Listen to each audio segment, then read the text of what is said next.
Network. దేవుడిని ఆశీర్వదించును గాక. ఏప్రిల్ నెలంతా మనం కాపాడుని మనము ఆ దేవుడికి కృతజ్ఞతలుగా ఉండునుగాక. ఆమేన్, ఆమేన్. ఎందుకంటే చెప్పండి, ఎందుకంటే చేతులు పెట్టుకో, ఈ చెయ్యి. ఎందుకంటే అనేక మంది మరణించారు, అనేక మంది బలహీనతలో ఉన్నారు, అనేక మంది రోగాలతో ఉన్నారు, అనేక మంది హాస్పిటల్లో ఉన్నారు. నీవు నేనైతే ఆయన సన్నిధిలో దేవుని స్తుతించే బిడ్డలుగా దేవుడు ఉంచాడు. ఆమేన్. చెప్పలు కూడా దేవుని నామాన్ని మహింపరుద్దాం. హల్లెలూయా, హల్లెలూయా. మరి ఇక్కడ దేవుడు 102 వచనంలో అదే చెప్తున్నాడు. యెహోవా మందిరికి వెళ్ళుదామని జనులు నాతో అనినప్పుడు నేను సంతోషించితిని. ఆమేన్. సన్నిధిలోకి వచ్చిన ఎలా ఉంటారంట, యెరూషలేము బాగుగా కట్టబడిన పట్టణంలో నువ్వు కట్టబడి ఉన్నావు. ఆమేన్. నువ్వు మందిరంలోకి వస్తే ఎలా ఉంటావు తెలుసా? ఏ సమస్యనైనా జయించగల శక్తి దేవుడు నీకు ఇస్తాడు. ఆమేన్. నువ్వు ఎక్కడికి వెళ్ళినా జయము పొందలేకపోవచ్చేమో కానీ దేవుని మందిరంలోకి నీవు వస్తే ఖచ్చితంగా నీకు జయాన్ని దేవుడు ఇస్తాడు. హల్లెలూయా, హల్లెలూయా. అక్కడున్న జయము మరి ఎక్కడను లేదు. అందుకే కీర్తన 84:10 అంటాడు, నా సన్నిధిలో సంపూర్ణ సంతోషము కలదు. ఆమేన్. అందుకు మరి ఏది విడిచిపెట్టినా పర్వాలేదు కానీ ఆదివారం మందిరాన్ని మాత్రం విడిచిపెట్టకూడదు. ఆమేన్. మనం అనుకుంటాం కానీ మన పరిస్థితులను బట్టి కొన్ని వారాలు మనం రాలేకపోతున్నాం. మనకు ఇంటి పరిస్థితులు అద్దెలు కట్టలేక, కొంచెం పరిస్థితులు బాగోక మనం ఏం చేస్తున్నామంటే రాలేకపోతే, కానీ మన పరిస్థితి దేవుడికి తెలుసు. దేవుడు ఖచ్చితంగా శిక్షించే దేవుడు కాదు. నీ పరిస్థితిని బట్టి దేవుడు ఏం చేస్తాడంటే ఒక్కొక్కసారి అవకాశాన్ని దేవుడు ఇస్తాడు. హల్లెలూయా, హల్లెలూయా. మరి దేవునికి మహిమ కలుగును గాక. ఆమేన్. మరి ఈరోజు వాక్యం దైవజనరాలే చెప్తారు కాబట్టి మన సమయాన్ని వ్యర్థం చేసుకోకుండా మనం 12 గంటలకల్లా మనం ఈ వాక్యము ముగించబడాలి. హల్లెలూయా. మరి 10 గంటల కానీ మన సమయం నేను మార్చాను. 9 గంటల కాడి నుంచి 10 దాకా సండే స్కూల్, 10 గంటల కాడి నుంచి 12 వరకు మాత్రమే చర్చ నడుస్తుంది.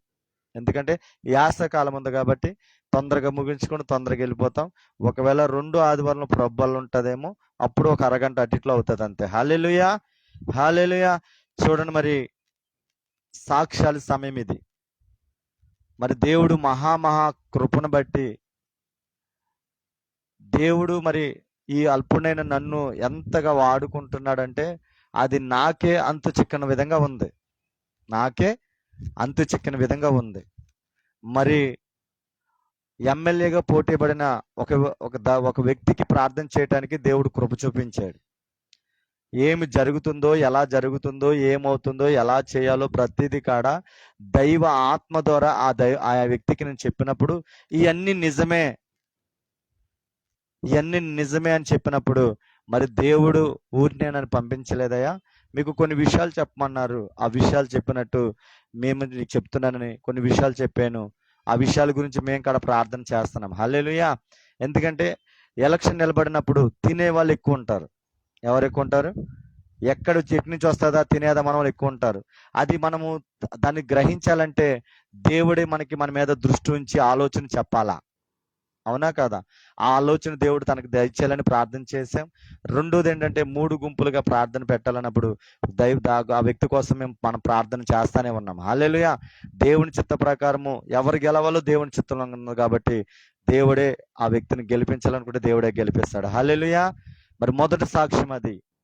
చూడండి, మనము ఎంత సంఘం అన్నది కాదు కానీ దేవునితో కనుక మనం ఉంటే మన స్థితిని నా దేవుడు వేరేక స్థితిలోనికి మార్చేస్తాడు. హల్లెలూయా.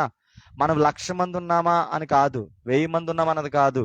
నీవు పర్ఫెక్ట్గా ఉన్నావా, నువ్వు కరెక్ట్గా ఉన్నావా, దేవునితో సావాసం చేస్తున్నావని నీకు గనక నమ్మకం ఉంటే నా దేవుడు నేను ఎంతమంది విడిచిపెట్టి వెళ్ళిపోయినా, ఆమేన్, ఎంతమంది నీకు వ్యతిరేకంగా తిరిగినా, ఎంతమంది నీ మాట వినకపోయినా నా దేవుడు నిన్ను ఉన్నత స్థానంలో ఎక్కించే దేవుడు. హల్లెలూయా, హల్లెలూయా. కానీ మీ అందరికడ నా మాటనే బిడ్డలు మీరు. నేను ఏది చెప్తే అది మీరు చేస్తారు. దేవుడు మిమ్మల్ని దీవించును గాక. ఆమేన్.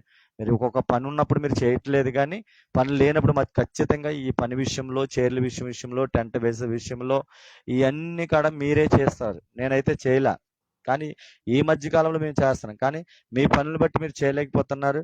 దేవుడు ఆ పనిని కన్నా ముందుగా దేవుని పని చేసే బిడ్డలుగా మనం ఉండును గాక. ఆమె ఎందుకు అంటే మన సొంత కార్యాలు మనం చేయటం కాదు, కానీ దేవుని పని చేసే బిడ్డలుగా మనం ఉండాలి. హల్లెలూయా. చూడండి, మరి ఇక్కడికి వచ్చేటప్పుడు మొట్టమొదటిగా ఈ ప్రాంగణాన్ని మా అమ్మ తుడిసి సంసిద్ధంగా ఉంచుద్ది. ఆమె అదొక పరిచర్య. మీకు దేవుడు ఏదైనా పరిచర్య చెప్తే ఆ పరిచర్య చేసే బిడ్డలుగా మనం ఉండును గాక. ఎందుకంటే తెలుసా, మీరు నేను రేపు ఈ నెక్స్ట్ క్షణము ఈ మెసేజ్ అయిన తర్వాత ఒకవేళ నీవు బతుకుండొచ్చు, నేను బతుకుండొచ్చు. ఒకవేళ నువ్వు చనిపోవచ్చు, నేనన్నా చనిపోవచ్చు. కానీ మన జీవితము నీటి బొట్టు లాంటిది. ఏంటిది? ఆవిరి లాంటిది. ఇంతలో కనబడి అంతలో మాయమయ్యేది. కానీ దేవుడు నీకు ఈ ఆదివారాన్ని అవకాశాన్ని ఇస్తే ఆ అవకాశాన్ని మనం పక్కకు తోసేసి వాళ్ళగా మనం ఉండకూడదు. హల్లెలూయా. అవకాశాన్ని మనం ఏం చేయాలంటే చేతికి వచ్చినప్పుడు దాన్ని పట్టుకుంటే మన జీవితం ధన్యత. హల్లెలూయా.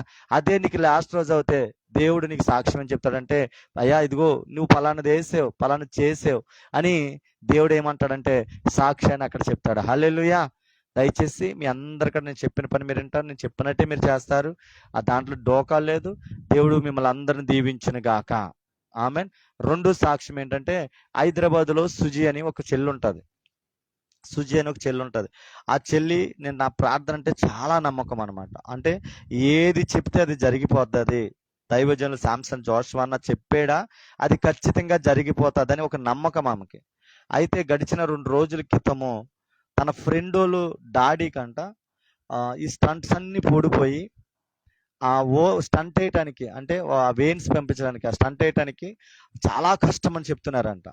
ఆ సమయంలో నాకు ఫోన్ చేసి అయ్యా సామ్యుల్ గారి నెంబర్ ఇమ్మంటే సామ్యుల్ గారి నెంబర్ కొంచెం మరి ఈ టైంలో ఎక్కడ ఉంటారో తెలియదమ్మా, మరి ఏంటి చెప్పంటే ఇలాగా నాన్న మీరు చేస్తే మాకు చాలు, ఇద్దరు ఉన్నారేమనుకున్నాను అని అన్నారు. అలాగైతే ఓకే, మరి ఏం చేయండి అంటే ఇలా పరిస్థితి అని వాళ్ళ నాన్నగారిని ఫోటోని పంపించడానికి చూస్తే వాళ్ళ నాన్నగారు ఐసీలో ఉన్నారంట.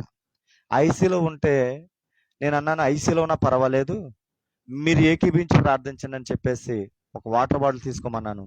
వాటర్ బాటిల్ తీసుకొని ప్రార్థన చేసాం. ఇతని అరగంట లోపల ఒక గొప్ప సాక్ష్యం జరగబోతుంది. నేను మీటింగ్కి వెళ్తున్నాను, శుక్రవారం రోజు నేను మీటింగ్కి వెళ్తున్నాను. ఆ మీటింగ్కి వెళ్ళి వచ్చే లోపే మీకు ఏదైతే జరగదనుకుంటున్నారో అది జరిగిస్తున్నాడు దేవుడు. మీ నాన్నని మరొక ఛాన్స్ మీ నాన్నకి ఇస్తున్నాడు. గెట్ 1 more ఛాన్స్ అని చెప్పేసి నేను మెసేజ్ పెట్టాను వాళ్ళ ఫ్రెండ్కి. హల్లెలూయా. సుజా నమ్మకం పెట్టా, get 1 more chances for this person అని. అంటే ఇప్పుడు చనిపోతారని డాక్టర్లు చెప్తున్నారు, ఎక్కకపోతే ఏమవుతారు, చనిపోతాడు. కానీ దేవుడు మరొక ఛాన్స్ ఇస్తున్నాడని చెప్పినప్పుడు ఆయన ఎక్కడున్నారు, హైదరాబాద్లో ఉన్నారు. నేను ఎక్కడున్నా, సమతానగర్లో ఉన్నా. కానీ దేవుడికి మాట ఎందుకు చెప్తున్నా, దూరంతో దేవునికి సంబంధము లేదు బిడ్డలారా. విశ్వాసంతో మనం ప్రార్థన చేస్తే ఆయన సర్వాంతరామ కాబట్టి ఎక్కడున్నా సరే అద్భుతాలు చేయగల దేవుడు. హల్లెలూయా. హల్లెలూయా. మరి అటువంటి అద్భుతమైన కార్యాన్ని అక్కడ జరిగించాడు. ఇది చేసిన అరగంటలోనే ఆపరేషన్ సక్సెస్ గా అయిపోయిందని చెప్పేసి దేవుడు కృప వల్ల మరి మొన్నటి దినాన డిసైడ్ చేసేసి ఉంటారు. హల్లెలూయా. ఈ రోజున సజీవుడిగా తన ఇంటికి వెళ్ళిపోయాడు. ఆ సాక్ష్యాన్ని బట్టి దేవునికి మహిమ కలుగును గాక. చెప్పలు కూడా దేవుని నామాన్ని మహిమపరదాం. హల్లెలూయా. ఎందుకంటే మనం ఇక్కడున్నా కానీ హైదరాబాద్ లో ఉన్న వ్యక్తికి ప్రార్థన చేసిన అద్భుతాన్ని దేవుడు చేశాడు. హల్లెలూయా. మరి అలాంటి సాక్ష్యాలు ఎన్నో. అలాంటి సాక్ష్యాలు ఎక్కడో సౌత్ ఆఫ్రికా ఉన్న తల్లి ఇక్కడ ఒకసారి ప్రార్థన చేస్తే ఆపరేషన్స్ నే క్యాన్సిల్ దేవుడితో మార్చేశాడు. సౌదీలో ఉన్న వాళ్ళకి ప్రార్థన చేస్తే మార్చేశాడు. కోవిటలో ఉన్న వాళ్ళకి దేవుడు అద్భుత రీతి వాళ్ళ జీవితాలను కట్టబడాలంటే ఈ రోజున కట్టబడి ఆత్మీయ జీవితంలో ఎదుగుతా ఉన్నారు. హల్లెలూయా. మరి అంతేకాదు, 2 యవనస్తులు భయంకరమైన ప్రేమలో పడిపోతే ఆ ప్రేమ కరెక్ట్ కాదని, ఆ వివాహం కరెక్ట్ కాదని చెప్పినప్పుడు వివాహం బ్రేక్ అయిపోయింది. ఒక అతను మరలా దేవునిలోనికి వెళ్ళిపోయి ఉన్నాడు. హల్లెలూయా. ఎందుకు నేను ఈ మాటలు చెప్తాను, నా గొప్పతనం కాదు, కానీ ఇదంతా చేసేది నన్ను ఏర్పరచుకున్న నజరేయుడైన యేసయ్యకే మహిమ కలుగును గాక. హల్లెలూయా. చూడండి, మరి 1 వాళ్ళు మరణాల నుంచి తప్పిస్తున్నాడు, 2 పాపంలో నుంచి విడిపిస్తున్నాడు. అంతేకాదు అధికారుల దగ్గర కూర్చోబెట్టి దేవుడు నన్ను నిలుపుతున్నాడు. హల్లెలూయా. అందుకు మీ అందరికన్నా ఆశ ఏంటంటే దేవునిలో మీరు బహుగా ఎదుగును గాక. ఆమేన్. దేవునితో కొరకు మీరు నిలబడును గాక. రాకూడొస్తే రెడీ డాడీ అని చెప్పే విధంగా మీరు ఉండును గాక. దేవుడు మిమ్మల్ని అందరినీ దీవించాలా. లైవ్ లో అనేక సాక్ష్యాలు, మామ సాక్ష్యము, చిన్నపిల్ల చనిపోయిన సాక్ష్యము, అంతేకాదు మరి నిన్నటి దినాన్న అద్భుతమైన సాక్ష్యం. సంతాన లక్ష్మి అని అతను 5 సంవత్సరాల నుంచి నడవలేడంట. అతన్ని మొన్న జాగింగ్కి వెళ్తూ నేను అతన్ని నడిపించేటట్టు దేవుడు కిలోమీటర్ నడిపించాను. కర్ర లేకుండా కిలోమీటర్ నడిపించాను. దాన్ని బట్టి దేవునికే మహిమ కలుగును గాక. హల్లెలూయా, హల్లెలూయా. ఈ బైబిల్లో ఏదైతే దేవుడు చేశాడో అవన్నీ దేవుడు మాతో జరిగిస్తున్న దేవాది దేవునికి మహిమ కలుగును గాక. హల్లెలూయా, హల్లెలూయా. చూడండి, మరి దుంపకడపలో భయంకరమైన దురాత్మ శక్తుల్ని అణిచివేసే అధికారాన్ని దేవుడు ఇచ్చాడు. హల్లెలూయా. మరి భీమారంలో మరి మన సంఘంలోకి వచ్చే బిడ్డలకి మంచి వెహికల్ దయచేసి 70,000 పెట్టి సైకిల్ కొంటే వాళ్ళ కోసం వెళ్ళి ప్రార్థన చేసి వచ్చాను. హల్లెలూయా. అంతేకాకుండా మరి ఆ రోజున వాళ్ళ అయిన తర్వాత మళ్ళీ వాళ్ళ ఇంట్లోకి వెళ్ళి ప్రార్థన చేస్తుంటే ఆ బిడ్డలో ఉన్న దురాత్మ శక్తిని దేవుడు విడుదల చేశాడు. హల్లెలూయా. అంటే చూడండి, ఒక వారంలో ఇన్ని అద్భుతాలు దేవుడు జరిగిస్తున్నాడు. కారణం ఏంటంటే అది నా మంచితనం కాదు, నాకున్న శక్తి కాదు, నాకున్న బలం కాదు, కానీ ఆయన శక్తి ఆయన బలంతోనే జరిగిస్తున్నాడు. హల్లెలూయా. నీకేమొచ్చి సైట్ వచ్చేసిందా? బాగా ఫోన్ చూడు. ఇప్పుడు ఇంతకు పొద్దున అదే క్లాస్ చెప్పాను. సండే స్కూల్కి రాలేదు, సైకిల్ లేదా, ఏమైపోయింది? దేవునికి మహిమ కలుగును గాక. హల్లెలూయా. లేచి చిన్న ఆరాధన చేసుకుందాం. ఆ సాక్ష్యాలన్నీ బట్టి దేవునికే మహిమ కలుగును గాక. ఆమె అందరు లేచి నిలబడి, ఈరోజు ఒక డిఫరెంట్గా ఆరాధన జరిగిద్ది. ఏ డ్రమ్స్ ఉండవు, ఏముండవు. అందరు లేచి నిలబడి ఒక పశ్చాత్తాప హృదయాన్ని దేవుడు మనకి ఇవ్వబోతున్నాడు. హల్లెలూయా, హల్లెలూయా, హల్లెలూయా. 2 చేతులు పైకెత్తి పరిశుద్ధాత్మ దేవుడిని నీలోనికి ఆహ్వానించండి. ఈరోజు బండబారిన హృదయాలు బద్దలబోతున్నాయి. నీ హృదయంలో ఉన్న బాధను తొలగించబోతున్నాడు, నీ వేదనను తొలగించబోతున్నాడు, నీకు వచ్చిన సమస్యలన్నింటిని తోసివేయబోతున్నాడు. ఆయన దగ్గరికి వచ్చి వెన్నడు తోసివేసే దేవుడిని సైన్యములకు అధిపతి యెహోవా సెలవిస్తున్నాడు. రణ శంతలగన హఠేరియనా లమ్రా కటలమా శంతలగదన హఠేరిన శరీరము లేబో శగలమా రగన హతేలియనా సిహేతిరియా. 2 చేతులు పైకెత్తి, యేసయ్యా నీ బాధ ఒక్కసారి దేవుడి దగ్గర చెప్పు. నీ బాధ ఏదైతే వచ్చావో, ఏ కృంగిదలతో వచ్చావో, ఏ నిందతో నువ్వు ఇక్కడికి వచ్చావో, ఏ సమస్యతో నువ్వు ఇక్కడికి ఉన్నావో, నీ గుండెలో ఉన్న బాధను దేవుడి దగ్గర ముందు పెట్టు. ఇదిగో దేవుని మందిర దగ్గర, దేవుని సన్నిధిని, దేవుని పతాల దగ్గర పెట్టినప్పుడు ఆ పాదాలను ఇదిగో ముట్టుతున్న వారి చేతులను చూసిన దేవుడు, సమరయ స్త్రీ ఇదిగోను చూసిన దేవుడు, రక్తస్రాంగులు 12 సంవత్సరాలు కలిస్తే ఇదిగో బాధపడుతున్న వ్యక్తిని తన చెంగును తాగితేనే చూసిన దేవుడు. ఈ రోజు నువ్వు సర్వశక్తి ఇదిగో ఆ దైవ మందిరంలో నిలబడి నిన్ను నా దేవుడు వేవేల కళ్ళతో నిన్ను చూస్తున్నాడు. బేట, నీవు మాట్లాడే ప్రతి మాటను ఆలకిస్తున్నాడు. నువ్వు పడే ప్రతి బాధను దేవుడు చూస్తున్నాడు. యేసయ్యా నీకు వందనాలు ప్రభా, నీకు వందనాలు చెల్లిస్తున్నాను తండ్రి. నీ బాధను చెప్పు ఒక్కసారి. అయ్యా ఇదిగో నీకు ఇంట్లో ఉన్న కుటుంబ సమస్య, నీ కొడుకులతో బాధ, ఇదిగో ఆర్థిక ఇబ్బందులతో కృంగిదలు అయిపోతున్నావా? ఇది నీ వాళ్ళ నేను వేదన పెడుతున్నారా? నీ వాళ్ళు నేను అవమానపరుస్తున్నారా? నీ వాళ్ళే నిన్ను కృంగదీస్తున్నారా? ఎవరు అనుకున్నావేమో, ఎవరు కాదు, నా వాళ్ళే నన్ను కృంగదీస్తున్నారని నువ్వు అనుకుంటే కనుక యేసయ్య ఇదిగో వాళ్ళ పేర్లు పెట్టు ప్రభా. వాళ్ళు నేను ఇదిగో రాతి గుండెలు మీరు మార్చిన ఆయన మాంస గుండెలుగా మార్చి ప్రభా, నన్ను ప్రేమించే హృదయాన్ని దయచేయను ఆయన. నీ హృదయం దయచే ప్రభా. నేను కృంగిపోతున్నాను యేసయ్యా, నా బాధ ఎవరికి చెప్పుకోలేకపోతున్నాను యేసయ్యా. అయ్యా బయట వాళ్ళంటే తట్టుకోగలనేమో కానీ నాయన, నా వాళ్ళే నన్ను హేళన చేస్తున్నారయ్యా, నా వాళ్ళే నిందలేస్తున్నారయ్యా. ఒక్కసారి నువ్వు కనికరించవా నాయన. కృంగిపోయి ఇక్కడికి వచ్చి ఉన్నావేమో, యాదనతో ఇక్కడికి వచ్చి ఉన్నావేమో, అయ్యా సమస్యలతో ఇక్కడ వచ్చినావేమో. ఎవరు నిన్ను ప్రేమించట్లేదా చెల్లి? ఎవరు ప్రేమించట్లేదా తమ్ముడు? ఎవరు ప్రేమించట్లేదన్నా? నిన్ను ప్రేమించేదే ఒక ఆయన ఉన్నాడు. ఆయనే నేను ఆరాధిస్తున్న దేవుడు, ఆయనే నేను కొలుస్తున్న దేవుడు, ఆయనే నేను ఏర్పరచిన దేవుడు. ఆయనే నేను ఏర్పరచుకొని మందిరంలో తీసుకొచ్చాడు. ఏదో నామ మాత్రం ఈ రోజు మందిరంలోకి రాలేదు బిడ్డ నువ్వు, నామ మాత్రం ఈ సన్నిధిలోకి రాలేదు బిడ్డ నువ్వు. దేవుడే నిన్ను నడిపించాడు, దేవుడే నీ కన్నిటిని నాటిగా మార్చడానికి నడిపించాడు. నీ దుఃఖ దినాలు సమాప్తం చేయడానికి మార్పిన తీసుకొచ్చాడు. నీ దుఃఖాలు ఈ రోజు నాట్యంగా మారబోతున్నాయి. అనుభవం మధురంగా మార్చబోతున్నాడు. నీ మూడు వారి జీవితాన్ని శిఖరింపజేయబోతున్నాడు. నీ బిడ్డల జీవితం ఏ విధంగా అనుకుంటున్నావా? నీ బిడ్డలు ఏ విధంగా పెంచాలనుకుంటున్నావా? ఏ విధంగా వాళ్ళు ఎదిగితే ఎత్తైన స్థానం తీసుకెళ్లాలనుకుంటున్నావా? అది నీ పని కాదు చెల్లి, అది నీ పని కాదు తమ్ముడు, అది నీ పని కాదు అన్న. ఇదిగో అది దేవుని పని. దేవుడు పాదాల దగ్గర పెట్టు. చూడు, హామానులు ఎంతో మంది లేచి లేచారు ఎస్తేరు విషయంలో, ఆమానులు ఎంతో మంది లేచారు ఎస్తేరు విషయంలో. రాజు అని దేవుడి దగ్గరికి వెళ్ళింది, దేవుడు పాదాల దగ్గర పడింది, ఉపవాసం ఉండి ప్రార్థన చేసింది, దేవుని ఆత్మతోని సత్యముతోని ఆరాధనగా బిడ్డ దగ్గరికి వెళ్ళింది. అద్భుతంగా ఆమాను హతమార్చిన దేవుడు ఈ రోజున నీ జీవితంలో ఏ ఆమానైతే ఉందో, అది ఏ ఆమానైతే ఉందో ఆ హామాను హతమార్చబోతున్నాడు. ఆమాను ఇప్పుడే ఆ ఉరికమ్మం ఎక్కించబోతున్నాడు. నీవు వ్యతిరేకంగా ఎవరైతే నిన్ను కృంగదీయాలని చూశారో వాళ్ళే నీ పాదాల దగ్గరికి రాబోతున్నారు. ఎస్తేరు దగ్గరికి వచ్చారు, ఇదిగో నా ప్రాణానికి భిక్ష పెట్టమని అడిగాడు. ఆ విధంగా నీ దగ్గరికి వచ్చి ఎవరైతే నిందేశారో, ఎవరైతే అవమానం వేశారో, ఎవరైతే హేళన చేశారో, ఎవరైతే అందరి ముందు నిన్ను ఇదిగో దిగజారిన స్థితిలోకి తీసుకెళ్లారో వాళ్ళందరి ముందే రెట్టింపు ఘనతను దేవుడు ఇవ్వబోతున్నాడా. Thank you holy spirit. Hallelujah. రెండు చేతులు పైకెత్తి హల్లెలూయా హల్లెలూయా. నీ హృదయంలో భారం చెప్పుకుంటూ ఈ చరణం పాడ నీ మనసులో వచ్చిన శక్తులతో మూలుగుతూ ఈ ప్రదం పలుకుతుండగా దేవుడు నీకు నెమ్మదినివ్వబోతున్నాడు, నీకు దీనికి సంతోషాన్ని కలిగించబోతున్నాడు. హల్లెలూయా హల్లెలూయా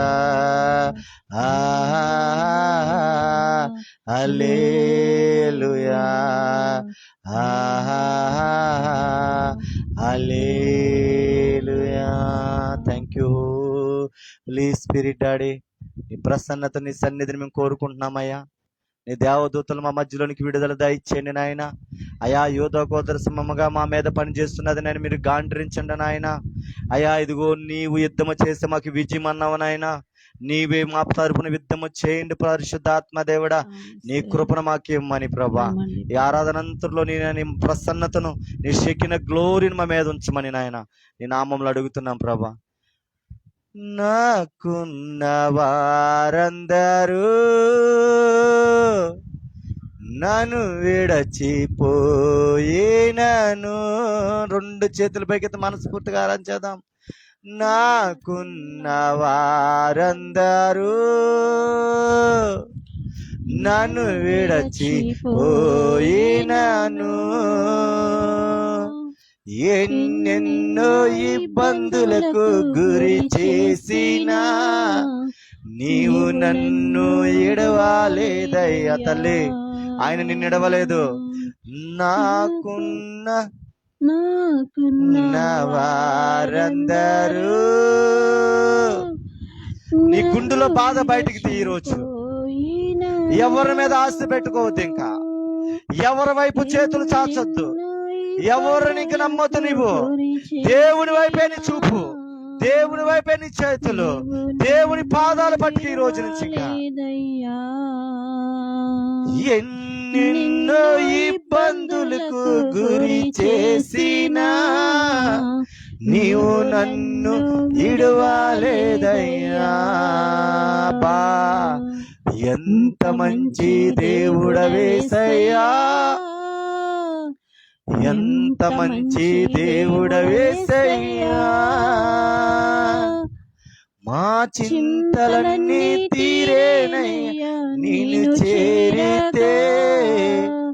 ఎంత మంచి దేవుడవేసయ్యా. మా చింతలన్నీ తీరితాయి నిన్ను చేరితే.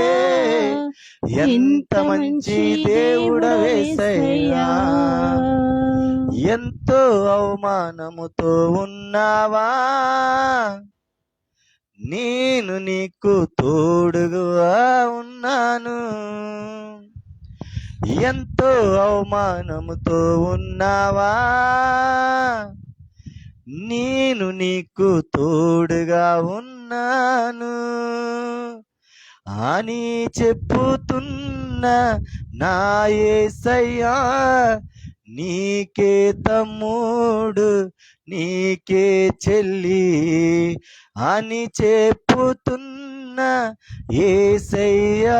ఓ తమ్ముడు, ఓ చెల్లి నీకే ఎంత మంచి దేవుడవేసయ్యా, ఎంత మంచి దేవుడవేసయ్యా, మా చింతలన్నీ తీరుతాయి నేను చేరగా, ఎంత మంచి దేవుడవేసయ్యా. ఎవరు నిన్ను ప్రేమించటలేదా, అందరు నిన్ను ఎలివేసేరానా, ఎవరు నిన్ను ప్రేమించటలేదా, అందరు నిన్ను ఎలివేసి ఉన్నారా, నేనెప్పుడు నిన్ను ఎలివేయను, నా కుమార్తీవి నీవు నా బిడ్డ, నేనెప్పుడు నిన్ను వెలివేయను, నా కుమార్తీవి నీవు బిడ్డ, ఎంత మంచి దేవుడవేసయ్యా, ఎంత మంచి దేవుడవేసయ్యా, మా చింతలన్నీ తీర్తాయ్యా నిన్ను చేరగా, ఎంత మంచి దేవుడవేసయ్యా. తండ్రి, మాకెవ్వరు వద్దయ్యా, నువ్వు కావాలయ్యా. అనేక మందిని ప్రేమించాం, అనేక మందికి ప్రభా నా వారని నేను ఎంతో చేర్చుకున్నాం అయ్యా. నా వారు ఈ రోజు నన్ను వెలివేసి ఉన్నారయ్యా, నా వారి నా మీద నిందలు వేస్తున్నారయ్యా, నా వాళ్ళే నన్ను హేళన చేశారయ్యా, నా వాళ్ళే అనేక ఎదుటి ముందు నిన్నని నిలబెట్టి ఉన్నారు యేసయ్యా. అదే నిన్ను నమ్మితే ప్రభా మా కొరకు మా పాపముల కొరకునైనా, మా బాధల కొరకునైనా ఏమి పాపము చేయను నువ్వు ప్రభా పొంతు పిలాతు ముందు నిలబడిపోయినావయ్యా, ఒక మాట అయినా నోరు తెరవలేదేసయ్యా. మా కొరకే నువ్వు మాట నోరు కడ తెరవలేదయ్యా. మేము ఏమీ సహాయం చేయలేదు నీకు నాయన, మాకే నువ్వు సహాయం చేసావయ్యా. వేవేల దూతలతో కొనియాడబడుతున్న నీవు నాయన నరరూపు మానవునికి లోకానికి వస్తే ప్రభా నిన్ను సిలివేసి ఉంచేమయ్యా. మా కొరకు ముళ్ళు కిరణం పెట్టుకున్నావు దేవా, మా కొరకు బల్లుముతో పోట పొడిచిపడ్డది ప్రభా, కొరడాల దెబ్బలు తిన్నావయ్యా, నీ శరము తుపడాలు తొగడాలుగా నేను మారిపోయిందయ్యా. అయ్యా అయినప్పటికీ ఒక్క మాట కన్నా నువ్వు తెరవలేదు నాయన. ఈ లోక ప్రేమ వ్యర్థమయ్యా, ఎంత మంచి దేవుడు అంటే అయ్యా, మా కొరకు ప్రాణాన్ని పెట్టిన దేవుడు అయ్యా. మేము నిన్ను ప్రేమించుకుంటే ఈ లోకాన్ని ప్రేమిస్తున్నామయ్యా, మేము నిన్ను ప్రేమించుకుంటే మా రక్త సంబంధులు ప్రేమిస్తున్నామయ్యా, నిన్ను ప్రేమించుకుంటే నేను సంఘాన్ని ప్రేమిస్తున్నానయ్యా. అయ్యా మేము అలా ప్రేమించకూడదయ్యా, నిన్నే నేను ప్రేమించాలని ఒక మాట చెప్పండి. రెండు చేతులు జోడి చెప్దాం, యేసయ్యా నేను ఎవరిని ప్రేమించనయ్యా, మొట్టమొదటి ప్రేమ నీవే కావాలయ్యా, నా మొదటి స్థానం నీకే నేను ఇవ్వాలయ్యా. నీకు నేను ఇస్తే నా జీవితం అంతా ధన్యతనే నాయన. ఈ బాధలు ఉండవయ్యా, ఈ వేదలు ఉండవయ్యా, ఈ సమస్యలు ఉండవయ్యా. అయ్యా ఇదిగో ఎల్లప్పుడూ సంతోషంగా ఉంటామయ్యా, ఎందుకంటే నేను సదాకాలం నాతో ఉండే దేవుడు అయ్యా. అయ్యా బాధల్లో నా దగ్గరికి వచ్చేసే దేవుడు అయ్యా, ఏడుస్తుంటే మా కన్నీళ్లు తుడిచే దేవుడివయ్యా. నువ్వు నేను గొప్ప దేవుడు అయ్యా. అందరూ అవసరానికి వాడుకుంటారయ్యా, అవకాశం అయిపోయిన తర్వాత వదిలిపెట్టి వెళ్ళిపోతారయ్యా. ధనం ఉన్నంతసేపే మా దగ్గరికి వస్తారయ్యా, ఆరోగ్యం ఉన్నంతసేపే మా దగ్గరికి వస్తారయ్యా. నీవైతే నేను మంచం మీద పడి ఉన్నా కానీ నాయన, నా కుమారుడా నా కుమార్తె నీ వెతుక్కుంటూ వచ్చే దేవుడు యేసయ్యా. యేసయ్యా ఇదిగో నీ ఎంత మంచి దేవుడు అంటే ప్రభువా. అయ్యా శానా దయ్యం పెట్టిన వాడిని ఎత్తుక్కుంటూ నీ వెళ్ళిన దేవుడు అయ్యా. అయ్యా ఇదిగో నేను లాజరు చనిపోయిన వ్యక్తిని వెతుక్కుంటూ వెళ్ళిన దేవుడు యేసయ్యా. అలాగే నువ్వు మంచి దేవుడు అయ్యా. యేసయ్యా ఇప్పుడు వరకు మేమునైనా ఒకవేళ ఈ లోకం వ్యక్తులు మేము ప్రేమించుంటే అయ్యా, నేను సంఘ బిడ్డలను ఎక్కువగా నేను ప్రేమించుంటే ప్రభా నీకన్నా అయ్యా, ఈ రోజు నుంచి ప్రభా మొట్టమొదటి ప్రేమ నీకు ఇస్తానయ్యా. అయ్యా మొట్టమొదటి స్థానం నీకు ఇస్తానయ్యా. నువ్వు అంటున్నావు కదా ప్రభా, put God first will be never be last అనయ్యా. మొదటగా నిన్ను మేము ఎతకాలయ్యా, మొదటగా నీకు స్థానం ఇవ్వాలయ్యా. అన్నిటికన్నా ఎక్కువగా నిన్నే మేము ప్రేమించాలయ్యా. నిన్ను ప్రేమించుకుంటే దేనిని ప్రేమించేది విగ్రహారాధనగా మారిపోతుంది అన్నావు ప్రభా. ఆ విధంగా మేము ఉండకూడదని ఆయన మా హృదయాలను ఒక్కసారి దర్శించి ప్రభా అంటే ఒక్క మాట, నిన్నే ఆరాధింతును, నిన్నే పూజింతును. అందమ్మా, నిన్నే ఆరాధింతును, నిన్నే పూజింతును, నీ సన్నిధిలో మోకరించి నీ మార్గములు సాగేదా, నిరసించక సాగేదా, నీవేను తిరుగానమా. నీ సన్నిధిలో మోకరించి నీ మార్గములు సాగేదా, నిరసించక సాగేదా, నీవేను తిరుగా. అందరు రెండు చేతుల పైకెత్తి, నిన్నే ప్రేమింతును, నిన్నే అందరు రెండు చేతుల పైకెత్తి. మామ లేదు, ఒక్క నిమిషం లేదు మామ, సురత్ మామ లాగండి. నిన్నే ప్రేమింతును, నిన్నే ప్రేమింతును. టీటు జరగల. నిన్నే మనసు పూర్తిగా నోరు తెరిచి అందరము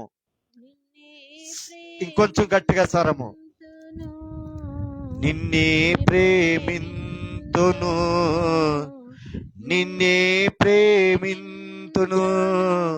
నేను ఇంకెవరిని ప్రేమించినయ్యా, నన్ను రక్షించిన వాడు నీవే, నరకంలోకి వెళ్లకుండా కాపాడిన వాడు నీవే, ఒంటరిగా ఉన్నప్పుడు చూస్తున్న వాడు నీవే, నాకు ఏది కావాలో ఆరోగ్యం ఇచ్చిన వాడు నీవే అయ్యా. నువ్వు నాకు కావాలి ప్రభా. మనుషులను ప్రేమించరు నాయన, అవసరానికి వాడుకుంటారయ్యా, ధనమున్నంతసేపే వస్తారయ్యా, ఆరోగ్యం ఉన్నప్పుడే వస్తారయ్యా. నేను అంటాను, నువ్వు మంచం మీద పడిపోతే నీ దగ్గరికి ఎవరు రారు. నీకు పక్షవాతం వచ్చి మంచం మీద పడిపోయి 1, 2 గనక నీకు తీయాలంటే నీ దగ్గరికి ఎవరు రారు. కానీ నా దేవుడు నువ్వు ఏ పరిస్థితిలో ఉన్నా కానీ నీ దగ్గరికి వచ్చే దేవుడు. ఆ దేవుడిని ప్రేమిస్తాను. ఒక్క మాట వేసే, నిన్నే ప్రేమిస్తానయ్యా. నిన్ను నోరు తెరిచి చెప్తాను, నిన్నే ప్రేమిస్తానయ్యా. నా రక్త సంబంధులను కాదు, నా కొడుకులను కాదు, నా భర్తలను కాదు, నా భార్యలను కాదు అయ్యా, నేను నాకు ఎవరిని కాదు నాయన. మొదటగా నిన్ను ప్రేమించిన తర్వాతే అయ్యా ఇదిగో నేను నా రక్త సంబంధులకి నేను స్థానాన్ని ఇస్తాను ప్రభా. అయ్యా ఇదిగో ఒక్కసారి నన్ను జ్ఞాపకం చేసుకోమని, అయ్యా నా బిడ్డలు జ్ఞాపకం చేసుకోమని, అయ్యా ఇదిగో మేము చేసిన ఆరాధన సన్నిధిలోకి చేర్చుకున్నందుకు నీకు వందనాలు. మా హృదయాల్లో నెమ్మదినిచ్చినందుకు వందనాలు. నీవేవేలు దూతల దగ్గర సంచరిస్తున్నందుకు వందనాలు. నీ శకిన గ్లోరీ మాకునైనా సంఘం మీద నిలబెట్టినందుకు వందనాలు. మా హృదయంలో ప్రతి బాధను మీరు తొలగించినందుకు వందనాలు. మమ్మల్ని అందరినీ ప్రభు ఆశీర్వదించిన దేవా నీకే స్తోత్రాలు చెల్లిస్తూ, మమ్మల్ని అందరినీ ఆత్మతో తాకిన దేవా నీకే చెల్లిస్తూ నజరేయుడైన యేసుక్రీస్తు నామములో అడిగి వేడుకొంచున్నాం తండ్రి. ఆయనకే మహిమ కలుగును గాక. అందరం కూర్చుందాం. మరి అవకాశాన్ని మరి దైవజనులు మన సమయం వ్యర్థం చేయకుండా మరి ఈరోజు వాక్యానుసారంగా మరి దైవజనులతో దేవుడు మనతో అందరితో మాట్లాడిన గాక. ఆమె దైవజనులు వస్తుండగా చెప్పకూడదు. దేవుడు నామను మహిమపరచు.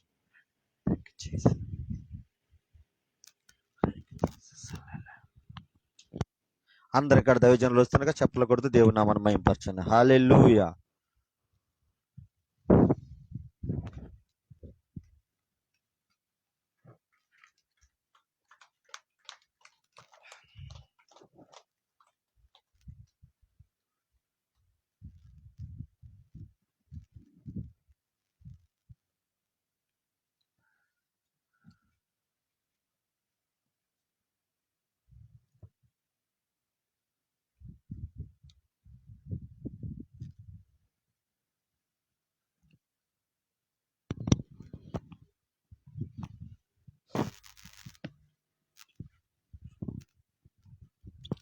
హల్లెలూయా. 2 చేతులెత్తి దేవుని స్తోత్రాలు చెల్లిద్దామా? హల్లెలూయా, హల్లెలూయా, హల్లెలూయా, కొంచెం గట్టిగా హల్లెలూయా, హల్లెలూయా, హల్లెలూయా. సంతోషంగా ఉన్నారు అందరూ? ఉన్నారా సంతోషంగా? అలా కనిపించట్లేదు మీ మొహాలు ఎవరి కూడా. మీ ఎండకు వాడిపోతున్నారు అందరూ. వాడిపోతున్నారా? దేవుని స్తోత్రం. దేవుడు మంచిగా చల్లటి గాలి మీ అందరికి ఇచ్చును గాక. ఆమేన్. ఆమేన్ చెప్పండి. ఎవరికి వద్దా చల్లటి గాలి?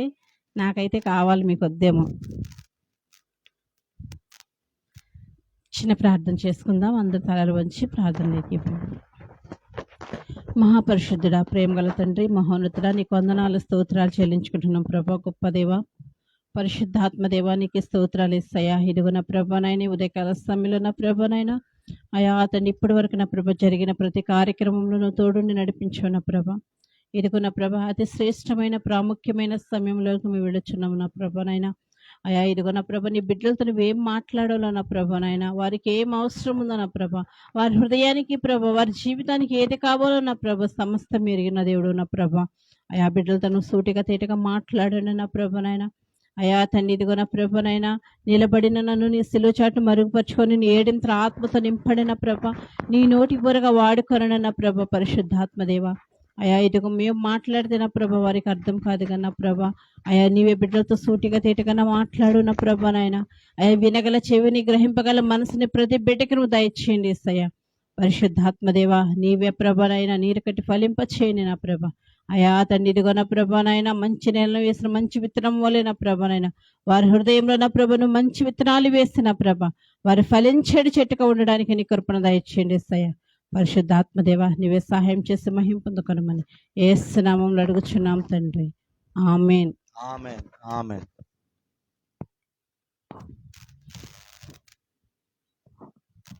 హల్లెలూయా. ఈరోజు దేవుడు మనతో మాట్లాడుతున్న మాట, అనేక సార్లు దేవుడు చాలా మాటలు మనకి చెప్పాడు కదా. కొన్ని మనం వింటున్నాము, కొన్ని విని వదిలేస్తున్నాము, కొన్ని అసలు జ్ఞాపకమే ఉండదు, మర్చిపోతాము. కానీ మనం ఎన్నిసార్లు మర్చిపోయినా కానీ దేవుడు ఏం చేస్తాడంటే పదే పదే మనకి జ్ఞాపకం చేస్తాడు. అలా మనం మర్చిపోయినా కానీ మరలా మనం త్రోవ తప్పిపోకూడదని, ఎక్కడా పడిపోకూడదని, దేవుని సన్నిధిలో మనం బలంగా ఉండాలని, ఆయన రాకడలో మనం ఎత్తబడాలని ఆయన ఆశ. అందుకే ఆయన ఏం చేస్తాడంటే మనం ఎన్నిసార్లు చెప్పుకున్నా కానీ, ఎన్నిసార్లు విన్నా కానీ, ఒకవేళ మర్చిపోయినా కానీ దేవుడు పదే పదే మనకి చెప్తా ఉంటాడు. చూడండి, మనం కూడా ఇంట్లో పిల్లలు అల్లరి చేసినప్పుడు ఏం చేస్తాము? అల్లరి చేయొద్దు అని పదే చెప్తా ఉంటాము. ఎందుకు? ఒకసారి చెప్పి ఊరుకోవచ్చుగా, ఎందుకు చెప్తాము? వాడు అల్లరి చేయకోకుండా ఉండాలని. అదేవిధంగా దేవుడు కూడా మనకి రోజు చెప్తానే ఉంటాడంట, ఏదో ఒక మాట చెప్తా ఉంటాడు. ఎందుకంటే మన జీవితాలు సరిచేయబడాలని. హల్లెలూయా.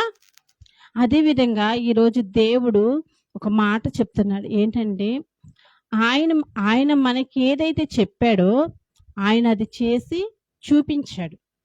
అది చేసి చూపించి ఆ ప్రకారం మనల్ని కూడా ఉండమన్నాడు. హల్లెలూయా. పౌలు భక్తుడు అంటున్నాడు, నేను క్రీస్తును పోలి నడుచుకున్నాను కాబట్టి మీరు నన్ను పోలి నడుచుకోనండి. హల్లెలూయా. పౌలు ఎవరిని పోలి నడుచుకున్నాడండి? క్రీస్తును పోలి నడుచుకున్నాడు. ఆ విధంగా మనం ఏం చేయాలి? పౌలులాగా మనం జీవించాలి. హల్లెలూయా.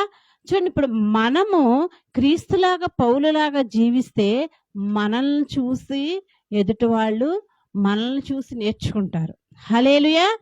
హల్లెలూయా. చూడండి, నీ కంట్లో ఒక పెద్ద నలుసు పడింది అనుకోండి, కన్ను తెరవగలవా? ఇలా మూసుకొని ఉంటాం. నువ్వు కన్ను ఇలా మూసుకొని నీ పక్కనున్న కంట్లో చిన్న నలుసు పడింది, నువ్వు చిన్న నలుసుని తీయగలవా? తీయలేవు. నువ్వు ఫస్ట్ ఏం చేయాలి? నీ కంట్లో ఉన్న ఆ పెద్ద నలుసుని తీసివేస్తే అప్పుడు నీ కళ్ళు తేటగా కనిపిస్తాయి. అప్పుడు ఏం చేయగలవు? నీ పక్కన వారి కంట్లో ఉన్న చిన్న నలుసును నువ్వు తీసివేయగలవు. హల్లెలూయా. కానీ చాలా మంది రోజులు ఎలా ఉంటున్నారంటే వారి కంట్లో ఉన్న నలుసుని అలాగే ఉంచేసుకొని ఎదటి వారి కంట్లో ఉన్న నలుసుని తీయాలని చూస్తున్నారు. హల్లెలూయా. అది సాధ్యమయ్యే పని కాదు. అందుకే దేవుడు చెప్తున్నాడు, ఆయన ఏదైతే చెప్పాడో అది ఆయన చేశాడు. అదేవిధంగా మనం కూడా దేవుడు చెప్పిన పని మనము చేస్తే మనం కూడా ఎలా ఉంటామంటే ఎదుటివారి కంట్లో నలుసుని తీసేవారిగా ఉంటాము. అంటే నలుసును తీయడం అంటే వాళ్ళ కంట్లో పడి నలుసును తీయడం కాదు, కానీ మన ఆత్మీయ జీవితమైన, మన కుటుంబమైన, మన పరిస్థితులు, మన ప్రవర్తన, మన మాట, మన చూపు అన్నీ ఎలా ఉంటాయంటే ఎదుటి వారికి చూసి నేర్చుకోవాలి అనే విధంగా ఉంటాయి. హల్లెలూయా. చూడండి, ఇంట్లో చాలా మంది ఆడపిల్ల ఉందనుకోండి, పక్కింట్లో ఆడపిల్ల పని చేసి మన ఇంట్లో ఆ అమ్మాయి పడుకుందనుకోండి, ఏమంటారు తల్లిలు ఏమంటారు? ఆ పిల్ల చూడు పొద్దున్నే లేసి అంత పని చేస్తున్నాను, ఒక్క పని కూడా చేయట్లేదు అంటాం కదా. అదే విధంగా మనం కూడా ఆత్మీయ స్థితిలో మనం కూడా ఆ విధంగా ఉంటే చూసిన వాళ్ళు మనల్ని చూసి నేర్చుకుంటారు. హల్లెలూయా. ఒక్కడు మనం చూసి నేర్చుకొని వారు బాగుపడే విధంగా ఉండాలి, కానీ నష్టపోయే విధంగా మన జీవితము, మన ప్రవర్తన ఉండకూడదు. హల్లెలూయా.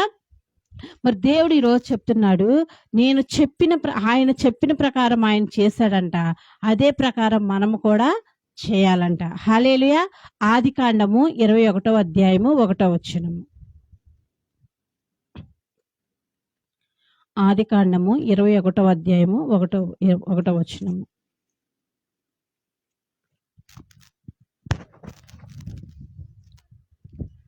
నీవు వారికి నియమించిన న్యాయ విధులేమనగా, ఆదికాండం 21:1 అండి.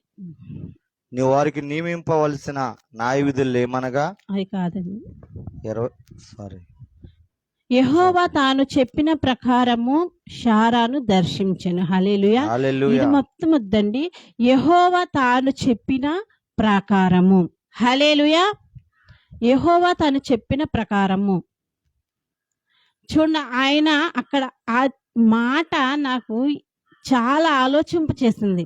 ఈ మాట దేవుడు నాతో ఎప్పుడు మాట్లాడాడంటే, మేము చిగురుకోట వెళ్ళాం కదా, ఆ రోజు పాస్టర్ గారు వాక్యం చెప్తున్నప్పుడు ఆయన సందర్భం వేరు. యెహోవా తను చెప్పిన ప్రకారం శారాను దర్శించెను అని శారా గురించి, అబ్రహాం గురించి పాస్టర్ గారు చెప్తున్నారు అక్కడ. కానీ ఆ వాక్యం చదువుతున్నప్పుడు నా మనస్సు అక్కడే ఆగిపోయింది. యెహోవా తాను చెప్పిన ప్రకారము. ఏంటి ప్రకారము? యెహోవా తాను చెప్పిన ప్రకారము. ఏం చెప్పాడు యెహోవా మనకి? ఆయన చెప్పిన ప్రకారం చేయాలంటున్నాడు. ఆయన చెప్పిన ప్రకారం ఏంటి? ఏం చెప్పాడు మనకి? ఆయన ఏం చేశాడు? మనల్ని ఏం చేయమన్నాడు అని నేను ఆలోచించడం మొదలుపెట్టాను. మొదలుపెట్టాక దేవుడు కొన్ని విషయాలు నాతో చెప్పాడు. ఆ దేవుడు నాతో చెప్పిన దాన్ని మీతో చెప్పాలని నేను ఆశపడుతున్నాను. హల్లెలూయా. రెండు చేతులెత్తి దేవుని స్తోత్రాలు చెల్లిద్దాం. హల్లెలూయా. హల్లెలూయా. హల్లెలూయా. యెహోవా తాను చెప్పిన ప్రకారము తాను చెప్పాడు. యెహోవా చెప్పాడు. ఏం చెప్పాడు? మొట్టమొదటిగా మనం చూద్దాము. మరి చెప్పింది దేవుడు చేశాడా? దేవుడు మరి మనల్ని ఏం చేయమన్నది కూడా మనము చూద్దాము. ఇక్కడ 3 విషయాలు మనం గమనించాలి ఈ మాటలో. 1, తాను చెప్పాడు. 2, తాను చెప్పింది చేశాడు. 3, తాను చెప్పింది మనల్ని చేయమన్నాడు. తండ్రి, కుమార, పరిశుద్ధాత్మ. హల్లెలూయా. మొట్టమొదటిగా దేవుడు చెప్పాడు. చెప్పింది దేవుడు చేసి మనకి చూపించాడు. మూడవదిగా ఆ చెప్పిన ప్రకారం మనల్ని కూడా చేయమన్నాడు. హల్లెలూయా. మొట్టమొదటిగా దేవుడు ఏం చెప్పాడో చూద్దాము. ఆదికాండము 18వ అధ్యాయము 10వ వచనము. నేను స్లోగా చెప్తానండి, అర్థం చేసుకోవడానికి ప్రయత్నించండి. అందుకాయన మీదటికి కాలమున నీ యొద్దకు నిశ్చయముగా మరలా వచ్చేదనను. అప్పుడు నీ భార్య అయిన శారాకు ఒక కుమారుడు కలిగినని చెప్పాను. చాలండి. చూడండి, ఇక్కడ ప్రభువు దేవుడు అబ్రహాంతో చెప్తున్నాడు. ఏమని చెప్తున్నాడు? మీదటికి కాలమున నీ యొద్దకు నిశ్చయంగా మరలా వచ్చేదను. అప్పుడు నీ భార్య అయిన శారాకు ఒక కుమారుడు కలుగురని చెప్పాను. హల్లెలూయా. 2 చేతులెత్తి గట్టిగా చెప్పాలి, స్వరం తెరిచి. హల్లెలూయా. హల్లెలూయా. ఇక్కడ దేవుడు అబ్రహాంకి శారాకి చెప్తున్నాడు ఏమని? మరలా వచ్చే సంవత్సరం మీ యొద్దకు వస్తా నేను. అప్పుడు వచ్చినప్పుడు నీ భార్య అయిన శారాకి ఒక కుమారుడు కలుగును. అబ్రహాంకి అప్పుడు వయసు 100 సంవత్సరాలు, శారాకి 90 సంవత్సరాలు. 90 సంవత్సరాలు వస్తే పిల్లలు పుడతారండి? 30 సంవత్సరాలు దాటితేనే పిల్లలు పుట్టరు. కానీ దేవుడు అక్కడ వాగ్దానం చేస్తున్నాడు.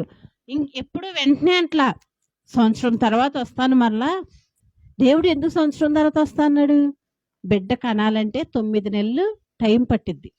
అందుకే దేవుడు చెప్తున్నాడు, సంవత్సరం తర్వాత మరలా వస్తాను, అప్పుడు నీ భార్య అయిన శారాకు కుమారుడు కలుగును. హల్లెలూయా. హల్లెలూయా. కానీ శారా ఏం చేసింది? నమ్మలేదు ఆ విషయం. కానీ దేవుడు చెప్తున్నాడు నీకు కుమారుడు ఇస్తానని. ఇక దేవుడు మొట్టమొదటిగా ఒక వాగ్దానం చేస్తున్నాడు, నీకు కుమారుని ఇస్తానని. మరి దేవుడు చెప్పాడు కదా మాట. మరి దేవుడు చెప్పిన మాట చేసాడో లేదో చూద్దాము. అదే ఆదికాండము 21వ అధ్యాయము 2వ వచనము. ఎట్లనగా దేవుడు అబ్రాహాముతో చెప్పిన నిర్ణయ కాలంలో శారా గర్భవతి అయి అతనికి ముసలితనమందు అతనికి కుమారుని కనెను.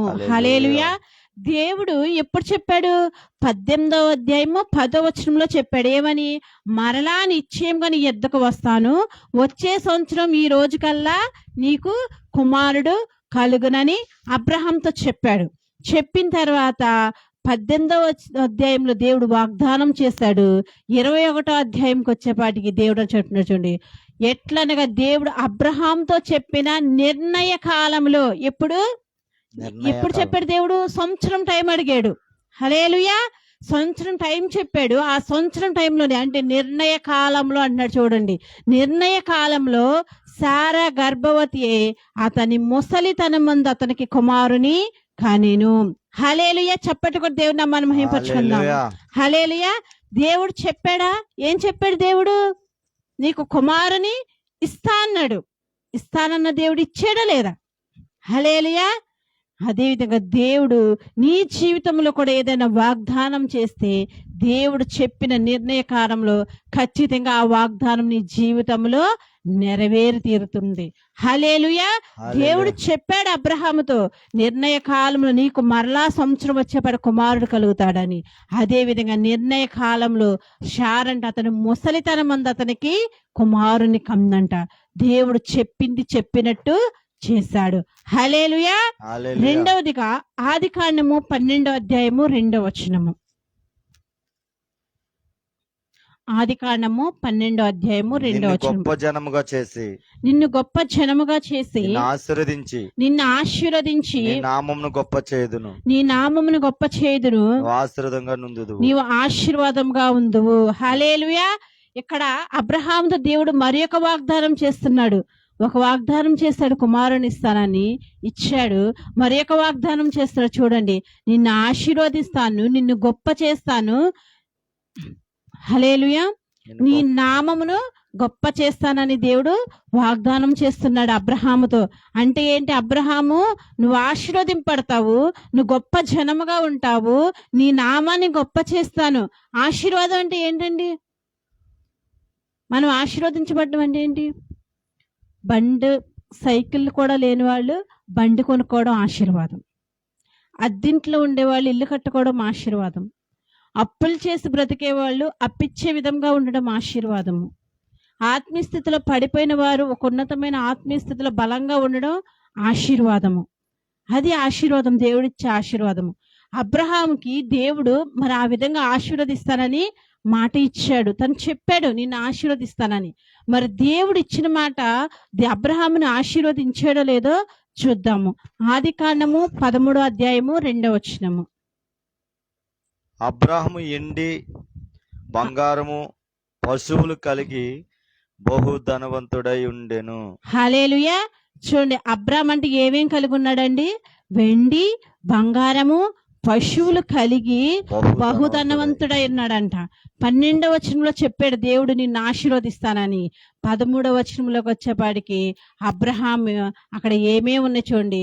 వెండి ఉందంట, బంగారం ఉందంట, పశువులు ఉన్నాయంట, బహుధనవంతుడై ఉన్నాడంట. అబ్రహాం వచ్చేటప్పుడు ఎలా వచ్చాడండి? తన దేవుడు పిలిచినప్పుడు 12వ అధ్యాయం 1వ వచనంలో చెప్తాడు, నీవు లేచి నీ దేశం నుండి, నీ బంధువుల ఇద్దరి నుండి, నీ తండ్రి ఇంటి నుండి బయలుదేరి నేను నీకు చూపించు దేశమునకు వెళ్ళుము.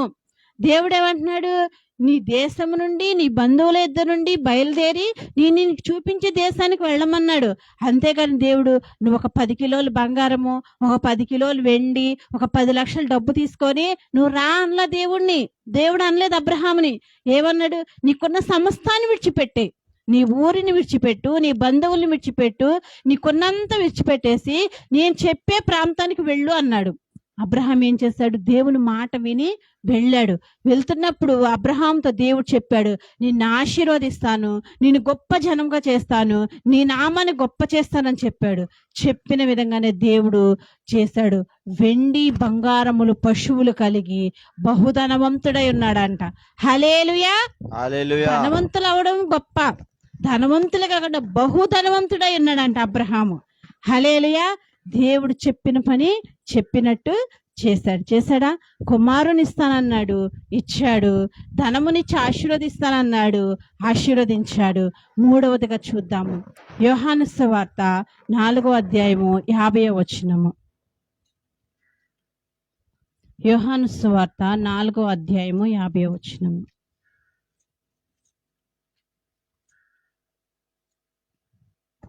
యేసును వెళ్ళుము, యేసును వెళ్ళుము, నీ కుమారుడు బతికున్నాడని నీ కుమారుడు బ్రతికియున్నాడని అతనితో చెప్పగా ఆ మనుష్యుడు యేసు తనతో చెప్పిన మాట నమ్మి వెళ్ళిపోయాను. యేసు తనతో చెప్పిన మాట నమ్మి వెళ్ళిపోయాను. హల్లెలూయా. ఇక్కడ దేవుడు ఒక అతనితో చెప్తున్నాడు. చూడండి, తను ఏం చేశాడంటే వచ్చి తన కుమారుడు చనిపోయే స్థితిలో ఉన్నాడని దేవుణ్ణి అడుగుతున్నప్పుడు దేవుడు అంటున్నాడు, నువ్వు వెళ్ళుము, నీ కుమారుడు బ్రతికిన్నాడని అతనితో చెప్పగా ఆ మనుషుడు యేసు తనతో చెప్పిన మాట నమ్మి వెళ్ళిపోయాడు. యేసు ఏం చెప్తున్నాడు తనకి? నువ్వు వెళ్ళుము, నీ కుమారుడు బ్రతుకుతాడని చెప్పాడు. చెప్పినప్పుడు ఆ వ్యక్తి ఏం చేశాడంటే దేవుని మాట నమ్మి వెళ్ళిపోయాడు. మరి వెళ్ళిన తర్వాత దేవుని మాట నెరవేరిందో లేదో చూద్దాము. అదే 4వ అధ్యాయము 52వ వచనము. ఏ గంటకు వాడు బాగుపడసాగినని వారిని అడిగినప్పుడు 51 నుంచి చదువుదామండి, మీకు అర్థమైంది. అతడు ఇంకా వెళ్ళుచుండగా అతని దాసులు అతనికి ఎదురుగా వచ్చి కుమారుడు బ్రతికున్నాడని తెలియజెప్పారు. అతని కుమారుడు బ్రతికిన్నాడని తెలియజెప్పారు. ఏ గంటకు వాడు బాగుపడసాగినని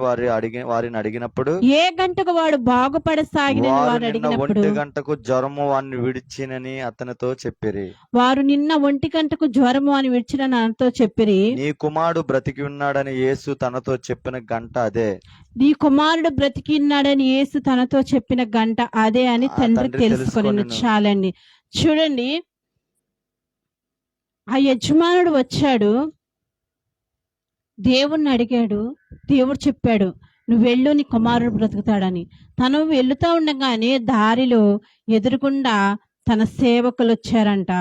వచ్చి తన కుమారుడు బ్రతికాడని చెప్పాడంట. చెప్పినప్పుడు ఆ యజమానుడు వాళ్ళని అడుగుతున్నాడు, నా కుమారుడు ఎప్పుడు బ్రతికాడు అన్నప్పుడు నిన్న 1 గంటకి బ్రతికాడని చెప్పాడంట. అప్పుడు ఆ యజమానుడు ఆ వ్యక్తి జ్ఞాపకం చేసుకుంటున్నాడంట, దేవుడు నిన్న నాతో చెప్పిన సమయము, నా కుమారుడు బ్రతికిన సమయము ఒకటే సమయము. హల్లెలూయా.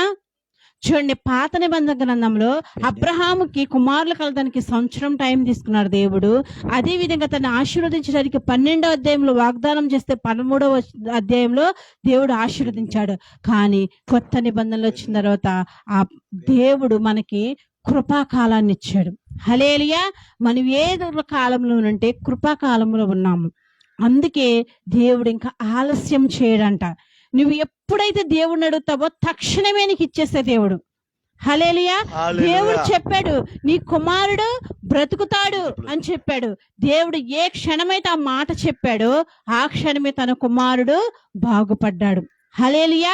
అదేవిధంగా దేవుడు నువ్వేదైతే నీ హృదయపూర్వకంగా అడుగుతావో అది నీ బాధలైనా, కన్నీళ్ళైనా, వేదనైనా, నీ ఒంటరితనమైనా, నీకున్న శోధనలు ఏదైనా సరే, నీ అనారోగ్య పరిస్థితులు, ఆర్థిక ఇబ్బందులు, కోర్టు ఇబ్బందులు, ఉద్యోగ సమస్యలు, వివాహ సమస్యలు, ఏ సమస్య అయినా సరే దేవుని సన్నిధులను మొరపెడితే గనక వెంటనే చేసే దేవుడు.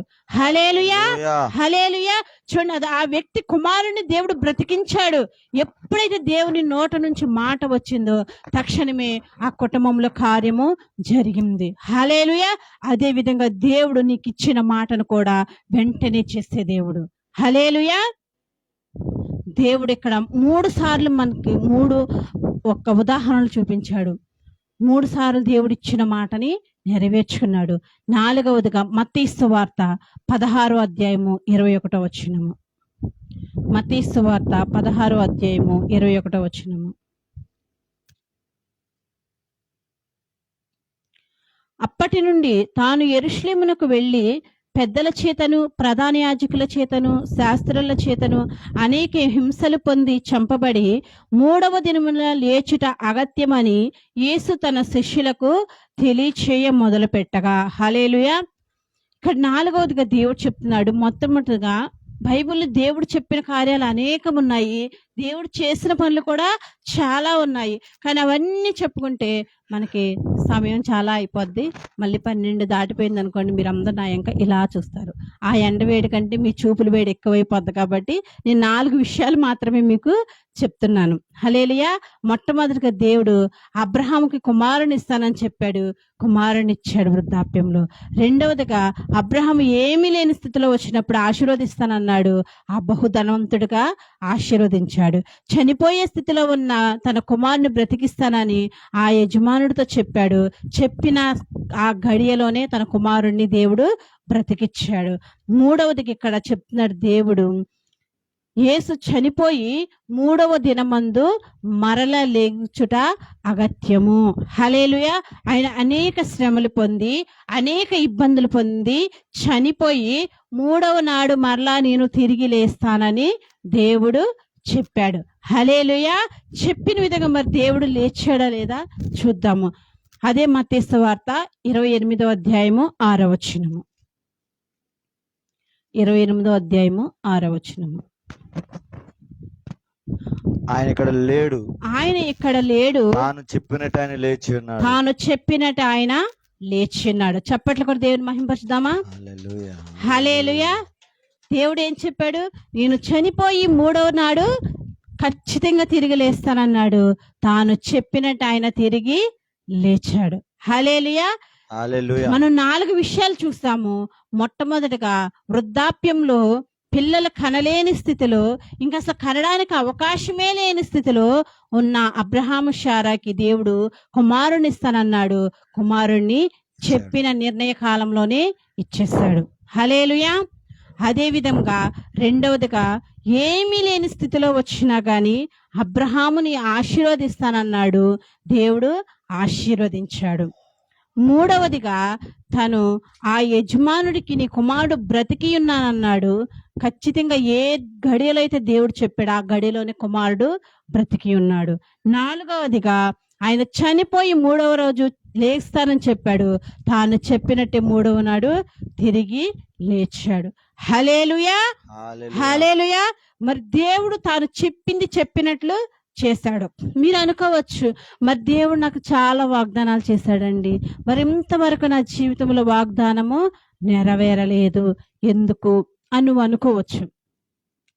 దేవుడు చెప్పే వాగ్దానాన్ని మనము ఆయన ఇచ్చిన వాగ్దానాన్ని పట్టుకొని అసలు ఈ వాగ్దానం నా జీవితంలో దేవుడు నెరవేరుస్తానన్నాడు. ఏంటి వాగ్దానం అని కొంచెం సేపు దాన్ని పరిశీలన చేయాలి. ఫస్ట్ అబ్రహాంకి ఏం చెప్పాడు? నిన్ను పిల్లల్ని ఇస్తాను నీకు అన్నాడు. పిల్లలు ఇస్తా అన్నాడు. పిల్లలు ఇస్తా అన్నప్పుడు వెంటనే పుట్టేస్తారా పిల్లలు? చెప్పండి, పుట్టేస్తారా? 9 నెలలు బిడ్డను మొయ్యాలి కదా. అందుకే దేవుడు అక్కడ సంవత్సరం లోపు నీకు కుమారుణ్ణి ఇస్తా అన్నాడు. మరి ఇక్కడ యజమానుడు కుమారుడు చనిపోయినప్పుడు నీ కుమారుడు తిరిగి బ్రతుకుతా అన్నాడు. చనిపోయిన వాడిని బ్రతికించడానికి దేవునికి 1 సంవత్సరం టైం కావాలండి? అవసరంలా. మనం రెప్పేసి తెరిచేలోపు, మన కనురెప్ప మూసలేచేలోపు దేవుడు కార్యం చేయగలడు. అందుకని అది వెంటనే జరిగింది. హల్లెలూయా. చనిపోయిన వాడు 3వ రోజు లేస్తాన్నాడు. చనిపోయినా కానీ ప్రాణం అంటే ఇంక ఎముకల్లోనూ ఉంటదంట. ఒకవేళ దేవుడు 2వ రోజు లెగిస్తే అంటారు ఒక కొంచెం ప్రాణం ఉంటది. శివుడై లేచాడు. హల్లెలూయా. దేవుడు మరి మన జీవితంలో కూడా అనేక వాగ్దానాలు చేసి ఉండొచ్చు. ఆ వాగ్దానాలు ఆ నిర్ణయ కాలం ముందు ఖచ్చితంగా మన జీవితంలో నెరవేరి తీరుతాయి. హల్లెలూయా. దేవుడికి తెలుసు ఎప్పుడు ఏది చేయాలో.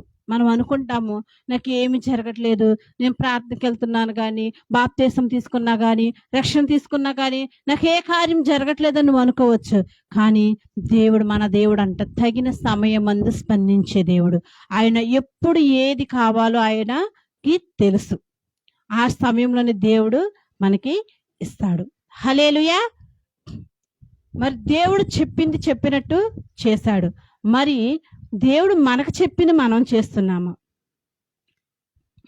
దేవుడు తాను చెప్పింది తాను చేశాడు. తాను చెప్పిన ప్రకారం చేసి చూపించాడు.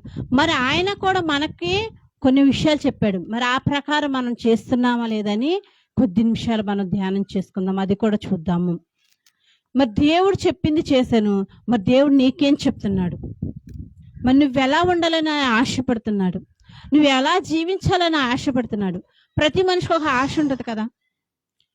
తల్లిదండ్రులు ఉన్నారనుకోండి, పిల్లల పట్ల కొన్ని ఆశలు కలిగి ఉంటారు. వాళ్ళు బాగా చదవాలని, మంచి పేరు ప్రతిష్టలు సంపాదించాలని, ఒక ఉన్నతమైన స్థానంలో ఉండాలని ఆశపడతారు తల్లిదండ్రులు.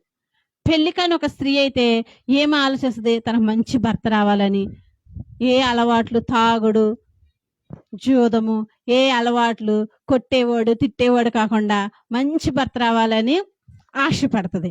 అలాగే అబ్బాయి కూడా ఆశపడతాడు, మంచి భార్య రావాలని ఆశపడతాం కదా. ముసలాళ్ళు అయిపోయిన తల్లిదండ్రులు ఏం ఆలోచిస్తారు? నా బిడ్డలను మంచిగా చూడాలి, వృద్ధాప్యంలో నన్ను విడిచిపెట్టకూడదని ఆశపడతాము. మరి మనకి మనుషులమైన మనకి ఇన్ని ఆశలు ఉంటున్నాయి కదా. మరి దేవుడు మన తండ్రికి కూడా మన పట్ల కొన్ని ఆశలు కలిగి ఉంటాడంట.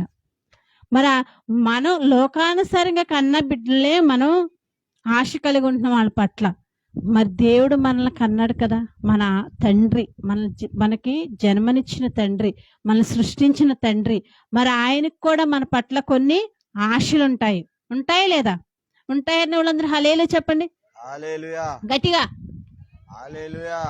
మరి ఆయనకు కూడా కొన్ని ఆశలు ఉంటాయి కదా. మరి ఆయన కూడా ఆశలు తీరాలంటే ఆయన చెప్పింది మనము చేయాలి. మనం చెప్పింది చేయకపోతే, మన పిల్లలు చెప్పింది చేయకపోతే మనకు కోపం వస్తుందా? వచ్చింది కదా. కోపం వస్తుంది, వాళ్ళని తిడతాము, కొడతాము. మరి మనం ఆయన చెప్పింది చేయకపోతే ఆయనకు కూడా కోపం వస్తుంది కదా. మరి ఆయన కోపం వచ్చినా సరే ఆయన మనల్ని కొట్టే దేవుడు కాదు. మనం మనుషులం కాబట్టి కొడుతున్నాం, తిడుతున్నాము. కానీ ఆయన దేవుడు కాబట్టి ఇంకా ఇంకా మనకి చెప్తూనే ఉన్నాడు. మరి ఆయన ఏ విధంగా మన పట్ల మనం ఏ విధంగా ఉండాలని ఆయన ఆశపడుతున్నాడో, మనల్ని ఏం చేయమంటున్నాడో చూద్దాము. మత్తయి సువార్త 8వ అధ్యాయము 22వ వచనము. మత్తయి సువార్త 8వ అధ్యాయము 22వ వచనము. యేసు అతని చూచి, నన్ను వెంబడించుము, మృతులు తమ మృతులను పాతి పెట్టుకుని చెప్పెను. హల్లెలూయా. ఇక్కడ దేవుడు మొట్టమొదటిగా ఏం చెప్తున్నాడండి? నన్ను వెంబడించుము. ఏం చెప్తున్నాడని చెప్పండి, చెప్పండి, గట్టి చెప్పాలి. నన్ను వెంబడించుము. నన్ను వెంబడించుము. దేవుడు ఏం చెప్తున్నాడు? నన్ను వెంబడించుము. ఎవరిని వెంబడించమంటున్నాడు?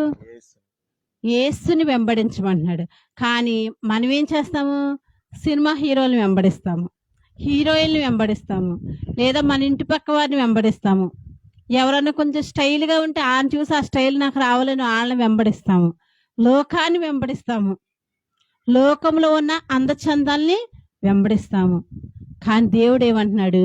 ఈ లోకం కాదు నీ ముఖ్యము, మనుషులు కాదు ముఖ్యము, సినిమా హీరోలు హీరోయిన్లు కాదు నీకు ముఖ్యము, నీ చుట్టుప్రక్కల ఉన్నవారు కాదు నీకు ముఖ్యము, దేవుడు నీకు ముఖ్యము. హల్లెలూయా. అందుకేమంటున్నాడు? నన్ను వెంబడించు. నన్ను వెంబడిస్తే ఆయన, చూడండి, గొర్రెకి మేక తేడా తెలుసా మీకు? గొర్రె మేక ఒకటే అనుకుంటాం కదా, అనుకుంటారు కదా. గొర్రె అయినా మేక అయినా ఒకటే కదా అనుకుంటారు. కానీ గొర్రెకి మేక తేడా తెలుసా? గొర్రె అయితే ఏం చేస్తా తెలుసా? ఆ గొర్రెల మేపే అతను ఉంటాడు కదా, ఆ గొర్రెల మేపే అతను అక్కడ ఒక మంట ఉందనుకోండి, ఆ మంటలో నుంచి తను వెళ్ళిపోతే, అయ్యో నా యజమానుడు వెళ్ళిపోతున్నాడు అని ఆ గొర్రె కూడా ఆ యజమానుడు వెనకాల వెళ్ళిపోద్ది. అది మేక అయితే ఏం చేసి తెలుసా? అక్కడ నిప్పు ఉంది కదా అని అది పక్క నుంచి వెళ్తుంది. హల్లెలూయా. మనం కూడా ఎలా ఉంటుంది తెలుసా? గొర్రెలాగా మనము మన దేవుని వెంబడించే వారిగా ఉండాలి. గొర్రెలాగా మనము మన సేవకుని వెంబడించేలాగా ఉండాలి. హల్లెలూయా. కానీ చాలా మంది ఏం చేస్తున్నారు తెలుసా? ప్రతి ఒక్కరు కూడా వెంబడించే స్వభావాన్ని విడిచిపెడుతున్నారు. మా దేవుని వెంబడించాలమ్మా, దేవుని మాటకు లోబడాలమ్మా అంటే నువ్వు కాకపోతే ఇంకొకరు. హల్లెలూయా. కానీ చూడండి, ఇప్పుడు ఆ గొర్రెల కాపరి ఉంటాడు కదా, ఆ గొర్రెల కాపరి అక్కడ పడుకున్నప్పుడు ఆ గొర్రెలన్నీ అక్కడ లేవనుకోండి, ఒక గొర్రె లేకపోయినా 2 గొర్రెలు లేకపోయినా ఏం చేస్తాడు? అయ్యో నా గొర్రె ఎక్కడుందా అని వెతుకుతా ఉంటాడు. దొరికేంత వరకు ఆ రాత్రంతా అయినా సరే నిద్రపోడు, తినడు, తాకడు. దాన్ని ఎత్తుకొచ్చేంత వరకు అతనికి మనశ్శాంతి ఉండదు. అదే పక్క అతనికి ఉంటుందా? ఆ పోతే పోయిందిలే, నా గొర్రె కాదు కదా అనుకుంటాడు. హల్లెలూయా. అదే విధంగా సేవకుడు కూడా తన సంఘంలో ఉన్న ఒక గొర్రె తప్పిపోతే, అయ్యో నా గొర్రె ఎక్కడికి వెళ్ళిపోయింది, ఎక్కడ ఉంది, ఏం చేస్తుంది, ఏమి తింది, ఏమి తాగింది, ఏ పులొచ్చిద్దో, ఏ తోడేలొచ్చిద్దో, ఎక్కడ కొట్టుకుపోద్దో అని బాధపడతా భయపడతా ఉంటాడు. కానీ ఆ గొర్రెకి మాత్రం ఏముండదు. అటు నుంచి పులి వస్తుందా, ఇటు నుంచి తోడేలు వస్తుందా, ఎదురు నుంచి ఏమొస్తుందని చూడదు. అలా విచ్చలవిడిగా స్వేచ్ఛగా తిరుగుతానే ఉంటది. ఈ లోకమే స్వేచ్ఛ అనుకుంటది. ఈ లోకంలో ఉన్న అన్ని అందచందాల వైపు చూస్తూ ఉంటది. ఆ ఎదురుగా ఉన్న ఆ లైట్లు, ఆ లోకాన్ని, ఆ అందచందాల్ని, ఆ సినిమాల్ని, ఆ లోకంలో ఉన్నంత అందంగా కనిపిస్తా ఉంటే ఆ గుర్రంట అలా చూస్తా ఉంటుందంట, గుడ్లు అప్పగించుకొని. అది చూస్తా ఉన్నప్పుడు ఇటు నుంచి తోడేలు వస్తుందో, ఇటు నుంచి పూలు వస్తుందో తెలీదు, వచ్చి దాన్ని కబళించేస్తుందంట. అందుకే యజమానుడు ఆ గొర్రెల కాపరి బాధపడతా ఉంటాడంట, అయ్యో నా గొర్రె తప్పిపోయింది, నా గొర్రె ఎక్కడ ఉంది, నా గొర్రె నన్ను మరలా తిరిగి మందలకు చేర్చాలని ఆశపడతా ఉంటాడంట. హల్లెలూయా. కాబట్టి మనం ఏం చేయాలంటే లోకాన్ని వెంబడించడం కాదు కానీ దేవుని వెంబడించే వారిగా మనము ఉండాలి. ఆమేన్. హల్లెలూయా. హల్లెలూయా. హల్లెలూయా. చూడండి, లూకాసు వార్త 6వ అధ్యాయము 46వ వచనము. లూకాసు వార్త 6వ అధ్యాయము 46వ వచనము. నేను చెప్పు మాటల ప్రకారం మీరు చేయక ప్రభువా ప్రభువా అని నన్ను పిలుచుట ఎందుకు? నా యొద్దకు వచ్చి నా మాటలు విని వాటి చొప్పున చేయు ప్రతివాడును ఎవని పోలియుండునో మీకు తెలియచేతును. వాడు ఇల్లు కట్టవలెను నుండి లోతుగా త్రవ్వి బండ మీద పునాది వేసిన వానిని పోలియుండును. హల్లెలూయా. దేవుడు అంటున్నాడు, నేను చెప్పిన మాట ప్రకారము చేయక ప్రభువా ప్రభువా నన్ను పిలిస్తే ఏం ప్రయోజనం? దేవుడు చెప్తున్నాడు నన్ను వెంబడించమని. దేవుని వెంబడించకుండా, దేవుని మాట వినకుండా, దేవుని మందిరానికి రాకుండా, సహవాసంలో కట్టబడుకోకుండా, దేవునికి ఇష్టమైన బిడ్డగా జీవించకుండా, ప్రార్థన చేయకుండా, వాక్యం చదువుకోకుండా, దేవునికి దగ్గరగా సహవాసం చేయకోకుండా, మందిరం మానేసి ఇష్టానుసారమైన కార్యములు చేసుకుంటూ, దేవుని పని మానేసి నీ సొంత కార్యములు చేసుకుంటూ, నీ కష్టం వచ్చినప్పుడు, బాధ వచ్చినప్పుడు ప్రభువా ప్రభువా ప్రభువా అని అరిస్తే ప్రయోజనం ఉంటుందా? నేను చెప్పట్లేదండి ఆ మాట, దేవుడు చెప్తున్నాడు. చూడండి, నేను చెప్పు మాటల ప్రకారం మీరు చేయక ప్రభువా ప్రభువా నన్ను పిలుచుట ఎందుకు? నేను అడగట్లేదు ఆ మాట, దేవుడు అడుగుతున్నాడు. నేను చెప్పిన మాట ప్రకారం మీరు చేయట్లేదు. కష్టం వచ్చినప్పుడు ప్రభువా ప్రభువా నన్ను పిలుచుట ఎందుకు? సేవకుడు చెప్పిన మాట చేయరు, సేవకుడు చెప్పిన మాట పని చేయరు, సంఘంలో కార్యక్రమాల్లో పాల్గొందరు. కానీ మన బాధ వస్తే మాత్రం పాస్టర్ గారండి, అర్ధరాత్రి 1 గంట అయినా సరే పాస్టర్ గారి మీ దగ్గర పరిగెత్తుకు రావాలి. పగలు 10 అయినా సరే మనం మందిరానికి రాము. పగలు రావడం కష్టమా, అర్ధరాత్రి రావడం కష్టమా? చెప్పండి చెప్పండి. అర్ధరాత్రి కాడ రావడం కష్టమా, పగలు రావడం కష్టమా? హల్లెలూయా. దేవుడు చెప్తున్నాడు చూడండి, ఆయన చెప్పిన మాట ప్రకారము చేయాలంట. అలా చేసేవాడు ఎలా ఉంటాడో చూడండి. అలా చెప్పిన మాట ప్రకారం చేసేవాడంట ఇల్లు కట్టవలెను నుండి లోతుగా త్రవ్వి బండ మీద పునాది వేసిన వాళ్ళని పోలియుండును. దేవుడు చెప్పిన మాట ప్రకారం చేసేవాడు ఎలా ఉంటాడంటే బండ మీద ఇల్లు కట్టుకున్న వారిని పోలి ఉంటాడంట. హల్లెలూయా. బీచ్ దగ్గరికి వెళ్ళినప్పుడు మీరు ఎవరైనా పిచ్చుగుళ్ళు కట్టుకున్నారా? ఆలోచనప్పుడు అది ఏమవుద్ది? కొట్టుకుపోద్ది. ఎందుకు అది కొట్టుకుపోద్ది? దానికి బలం లేదు. అది అక్కడ ఒక పెద్ద రాయేసి ఆ రాయి మీద ఒక గూడు కట్టారనుకోండి, ఆలోచనప్పుడు అది కొట్టుకుపోద్దా? కొట్టుకుపోదు. దేవుని మాట వినేవాడు, సేవకుని మాట వినేవాడు కూడా బండ మీద తన ఇల్లు కట్టుకున్న వాని పోలి ఉంటాడంట. హల్లెలూయా. కానీ మనం ఏం చేస్తున్నాము? దేవుని మాట వినుకోకుండా ఇసుకలో ఇల్లు కట్టుకోవాలని చూస్తున్నాం. ఇసుకలో ఇల్లు కట్టుకుంటూ ఉంటుందా? నీళ్ళు వచ్చినప్పుడు కొట్టుకొని పోతుంది. మన ఆత్మీయ జీవితం కూడా అంతే. దేవుని మాట వినుకోకుండా మనకి ఇష్టానుసారమైన జీవితం గడిపితే గనక ఈ శ్రమలనే అలలు వచ్చినప్పుడు మనం కొట్టుకొని పోతాము. అది దేవుని మాట విని దేవునికి ఇష్టానుసారంగా ఆయనకు దగ్గరగా సహవాసంలో సంఘంలో కట్టబడితే గనక ఎన్ని శ్రమలైనా రాని, ఎన్ని అలలైనా రాని, ఎన్ని వేదనలైనా రాని, నువ్వెలా ఉంటావంటే బండ మీద కట్టిన ఇటుక వలె, బండ మీద కట్టిన ఇల్లు వలె కదలక స్థిరంగా ఉంటావంట. హల్లెలూయా, హల్లెలూయా. కాబట్టి మనం ఏం చేయాలంటే ఆయన మాట విని ఆయనని వెంబడించాలి. హల్లెలూయా. రెండవదిగా మత్తయి సువార్త 6వ అధ్యాయము 33వ వచనము. మత్తయి సువార్త 6వ అధ్యాయము 33వ వచనము. కాబట్టి మీరు ఆయన రాజ్యమును నీటిని మొదట వెతుకుడి, అప్పుడు అవన్నీ మీకు అనుగ్రహింపబడును. హల్లెలూయా. మొట్టమొదటిగా దేవుడు దేన్ని వెతకమంటున్నాడు? ఆయన రాజ్యమును ఆయన నీతిని వెతకమంటున్నాడు. కానీ మనం ఏం చేస్తాము? తెల్లారతం ఆలస్యం 5 అవుతుందో 6 అవుతుందో అనగా తెల్లారిపోయింది. ఈరోజు ఏం తినాలి, ఏం కూర వండాలి, ఏ బట్టలు కట్టుకోవాలి, పనికి వెళ్ళాలి, రావాలి, ఏం వండుకుందామా, ఏం తిందామనే ఆలోచన. కానీ దేవుడు అంటున్నాడు, ముందుగా ఏమి తిందామా, ఏమి త్రాగుదామా, ఏమి కట్టుకుందామా, ఎక్కడ పడుకుందామా, ఎక్కడ నివసిద్దామా అని కాదు నీ ఆలోచన.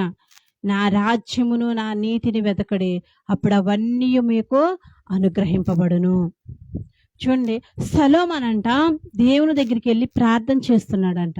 ప్రార్థన చేస్తున్నప్పుడు దేవుడు తనతో మాట్లాడుతున్నప్పుడు నీకేమి కావాలి, బంగారం కావాలా, వెండి కావాలా, డబ్బు కావాలా, ఏం కావాలని అడిగినప్పుడంట ఆ సొలొమోను అడిగాడంట, నాకు వెండి బంగారాలు ఏమి వద్దు కానీ నాకు జ్ఞానమును దయచేయమన్నాడంట. హల్లెలూయా. ఏమడిగాడండి సొలొమోను? జ్ఞానమును దయచేయమన్నాడంట. జ్ఞానవంతుడు ఏదైనా చేయగలడు. దేవుని జ్ఞానం పడితే సొలొమోనుకి జ్ఞానంతో పాటు ఐశ్వర్యము, వెండి బంగారాలు అన్నీ ఇచ్చేసాడంట దేవుడు. అదేవిధంగా దేవుని సన్నిధిలో మనం కూడా ఏం చేయాలంటే వెండి బంగారాల కోసము, లోకం కోసము, దానికోసం ప్రాకులాడతాం కాదు, కానీ మనం కూడా దేవుని రాజ్యం కొరకు పాటుపడాలంట. ముందు ఆయన నీతిని, ఆయన రాజ్యాన్ని మనం వెతకాలంట. మనం నీతిమంతులుగా జీవిస్తే ఆయన రాజ్యానికి మనము వారసులం అవుతాము. హల్లెలూయా. మనం ఎలా జీవించాలి? ఎలా జీవించాలి? మనము చెప్పాలి. నీతిమంతులుగా జీవించాలి. ఆయన నీతి ఎక్కడుందని మనము వెతకాలి. ఏం వెతకాలి? ఆయన నీతిని వెతకాలి. మనం ఏం వెతుకుతాము? ఎక్కడ ఏముందా అని వెతుకుతాం. లోకంలో చూడండి, కుక్క ఏం చేస్తుంది? ఇలా ఇలా వెళ్తా ఎక్కడ ఏం దొరుకుద్దా తిందామని చూస్తుంది. అటువంటి స్థితిలో మనం ఉండకూడదు. దేవుడు మనల్ని ఒక ప్రత్యేకంగా మనల్ని ఆయన రక్తంతో విలువ పెట్టి మనల్ని కొన్నాడు. ఒక విలువైన వస్తువు మనం కొనుక్కున్నాం అనుకోండి, విలువైన ఒక బంగారపు వస్తువును కొనుక్కున్నాం అనుకోండి, దాన్ని తీసుకెళ్ళి బయట వాకిట్లో ఎక్కడో ఒక టేబుల్ మీద పెట్టి వదిలేస్తావా? ఏం చేస్తావు? భద్రంగా తీసుకెళ్ళి బీరువాలో లాకర్లో దాస్తాం. ఎందుకంటే అదేంటి? అమ్మో బంగారం, బయట పెడితే ఎవరైనా పట్టుకుపోతారు. అందుకని బంగారం వస్తువు కాబట్టి తీసుకెళ్ళి లాకర్లో భద్రంగా దాస్తావు.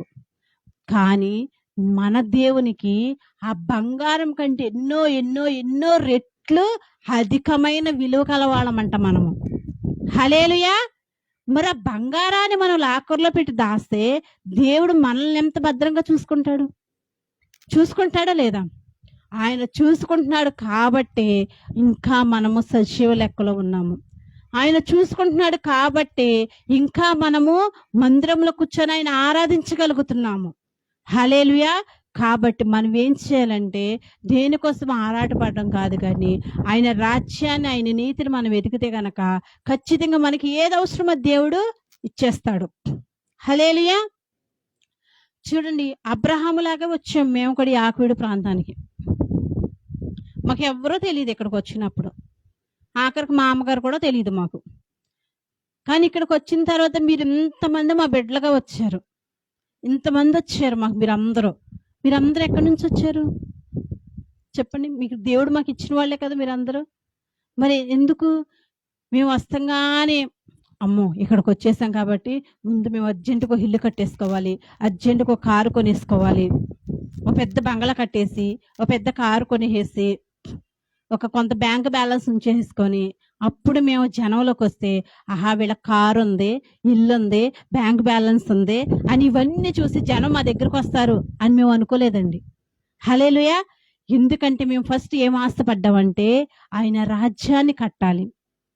నశింపబడిన వారిని వెదకి రక్షించడానికి మనుష్య కుమారుడి లోకానికి వచ్చినట్లు ఇక్కడ ఎంతమంది అయితే నశించిపోతున్నారో, ఎవరైతే దేవుని ప్రేమ లేక అల్లాడిపోతున్నారో వారికి దేవుని ప్రేమను అందించి ఆయన రాజ్యాన్ని కట్టాలని ఆశతో ఇక్కడికి వచ్చాం. కాబట్టి మాకు ఇల్లు లేకపోయినా, కారు లేకపోయినా, బ్యాంక్ బ్యాలెన్స్ లేకపోయినా దేవుడు మీ అందరిని మాకు ఇచ్చాడు. హల్లెలూయా. కాబట్టి మొదట మనం ఏమి వెతకాలంటే ఆయన నీతిని, ఆయన రాజ్యాన్ని వెతికినప్పుడు దేవుడు ఆ మిగతావన్నీ కూడా దేవుడు మనకి ఇచ్చేస్తాడు. హల్లెలూయా. మొట్టమొదటిగా మనము ఆయన మాట విని ఆయన వెంబడించాలి. రెండవదిగా ఆయన నీతిని, ఆయన రాజ్యాన్ని మనము వెతకాలి. మూడవదిగా అపోస్తల కార్యంలో 1వ అధ్యాయము 14వ వచనము. అపోస్తల కార్యంలో 1వ అధ్యాయము 14వ వచనము.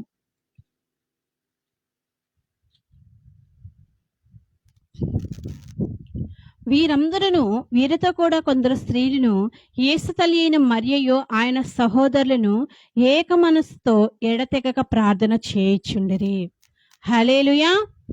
ఇక్కడ వాళ్ళందరూ కలిసి యేసు తల్లి మరి కొంత సహోదరులు అందరూ కలిసి ఏం చేస్తున్నారండి? ఏక మనసుతో ఎడతెగక ప్రార్థన చేయుచున్నారు. హల్లెలూయా. ఇక్కడ దేవుడు మూడవదిగా మనకు చెప్తున్న మాట ఏంటంటే ఏక మనసుతో ఎడతెగక ప్రార్థన చేయాలి. హల్లెలూయా. చూడండి, మన సంఘంలో చాలా మంది ప్రార్థనా పరులు లేవాలని పాస్టర్ గారు ఆశపడుతున్నారు. ఎందుకంటే ఇక్కడ చెప్తున్నా చూడండి, ఏక మనసుతో ఎడతెగక ప్రార్థన చేయాలని. మరి మీరందరూ కూడా ఏక మనసుతో ఎడతెగక ప్రార్థన చేయాలి. దేనికోసం చేయాలంటే సంఘం కోసం ప్రార్థన చేయాలి. చూడండి, ఈ టెంట్ కింద ఇలా కూర్చున్నాం, వేడిగాలు వస్తుంది. అదే మనకు మందిరం ఉంటే చక్కగా మందిరంలో హాయిగా కూర్చొని మనం దేవుణ్ణి ఆరాధించుకోవచ్చు. దానికోసం ప్రార్థన గుంపు లేవాలని ఆశపడుతున్నాము. ఎడతెగక ప్రార్థన చేయాలి. మూడవదిగా. నాలుగవదిగా అదే అపోస్తల కార్యంలో 1వ అధ్యాయము 3 నుంచి 5 వచనాలు. ఆయన శ్రమ పడిన తరువాత 40 దినముల వరకు వారికి అగుపడుచు దేవుని రాజ్యములను గూర్చి బోధించు అనేక ప్రమాణములను చూపి వారికి తను సజీవునిగా కనబరుచుకొనెను. ఆయన వారిని కలుసుకొని ఇలాగ ఆజ్ఞాపించును, మీరు యెరూషలేము నుండి వెళ్ళక నా వలన వినిన తండ్రి యొక్క వాగ్దానం కొరకు కనిపెట్టుడి. హల్లెలూయా. సారీ అండి, క్షమించండి. 1వ అధ్యాయం 3 నుంచి 5. యోహాను నీళ్లతో బాప్తీసం ఇచ్చిన గాని కొద్ది దినముల్లోగా మీరు పరిశుద్ధాత్మలో బాప్తీసము పొందెదరను. ఇక్కడ కనిపెట్టి ప్రార్థన చేయడం అని ఉంటుంది. చూడండి ఒకసారి.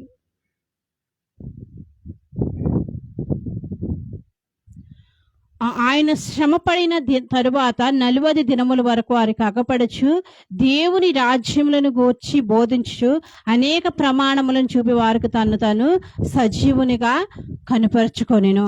హల్లెలూయా. తర్వాత 4వ వచనము చివరి లైన్లో ఉంటుంది చూడండి, నా వలన వినిన తండ్రి యొక్క వాగ్దానం కొరకు కనిపెట్టుడి. అంటే ఇక్కడ మన వాగ్దానం కొరకు కనిపెట్టడం అంటే ఏంటంటే కనిపెట్టి ప్రార్థన చేయాలి. హల్లెలూయా. ఒకటి, ఏక మనసుతో మనము ఎడతెగక ప్రార్థన చేయాలి. రెండవది, కనిపెట్టి చేయాలి.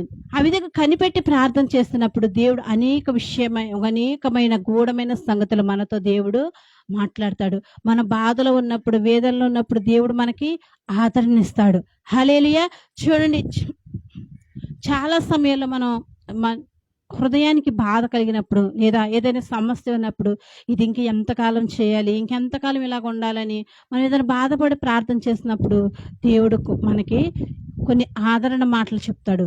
అది నీ పక్కవారే ఉండొచ్చు, నీ సేవకులై ఉండొచ్చు, నీ కుటుంబ సభ్యులై ఉండొచ్చు, నీ బిడ్డలై ఉండొచ్చు, వాక్యమై ఉండొచ్చు. ఏ విధంగా అయినా దేవుడు మాట్లాడతాడు. మరి నేను కూడా మొన్నటి రోజు నేను ఆ దేవుడిని అడుగుతున్నాను, డ్యూటీలో ఉన్నప్పుడు కూర్చొని ప్రార్థన చేసుకుంటా మనసులో, ప్రభా మరి ఇంకెంతకాలము, 5 సంవత్సరాలు అయిపోయింది మేము వచ్చి, ఇంకా మందిరం కట్టలేదు, కొని 4 సంవత్సరాలు అయిపోతుంది, 4 సంవత్సరాలకే మట్టి తోలిచ్చావంటే ఇంకా ఎంత కాలానికి నువ్వు మందిరం కట్టిస్తావు ప్రభా? ఒకవేళ అసలు నిజంగా మేము మందిరం కట్టగలమా, లేకపోతే దావీదులాగా మమ్మల్ని విడిచిపెట్టేసి మా బిడ్డలతో కట్టిస్తావా ప్రభా అని దేవుణ్ణి అడుగుతున్నప్పుడు దేవుడు నాకు చెప్పిన మాట తెలుసా? అప్పుడు నేను ఆ మాట అడిగి ప్రార్థన చేసి దేవుని పాటలు కొంతసేపు విందామని దేవుడు పాటలు పెట్టుకున్నప్పుడు దేవుడు ఈ పాట నాకు ఇచ్చాడు. కన్నుల జారిన కన్నీళ్ళు, దేవుడు నాకు ఈ పాటనప్పుడు దేవుడు నాకు ఇచ్చాడు.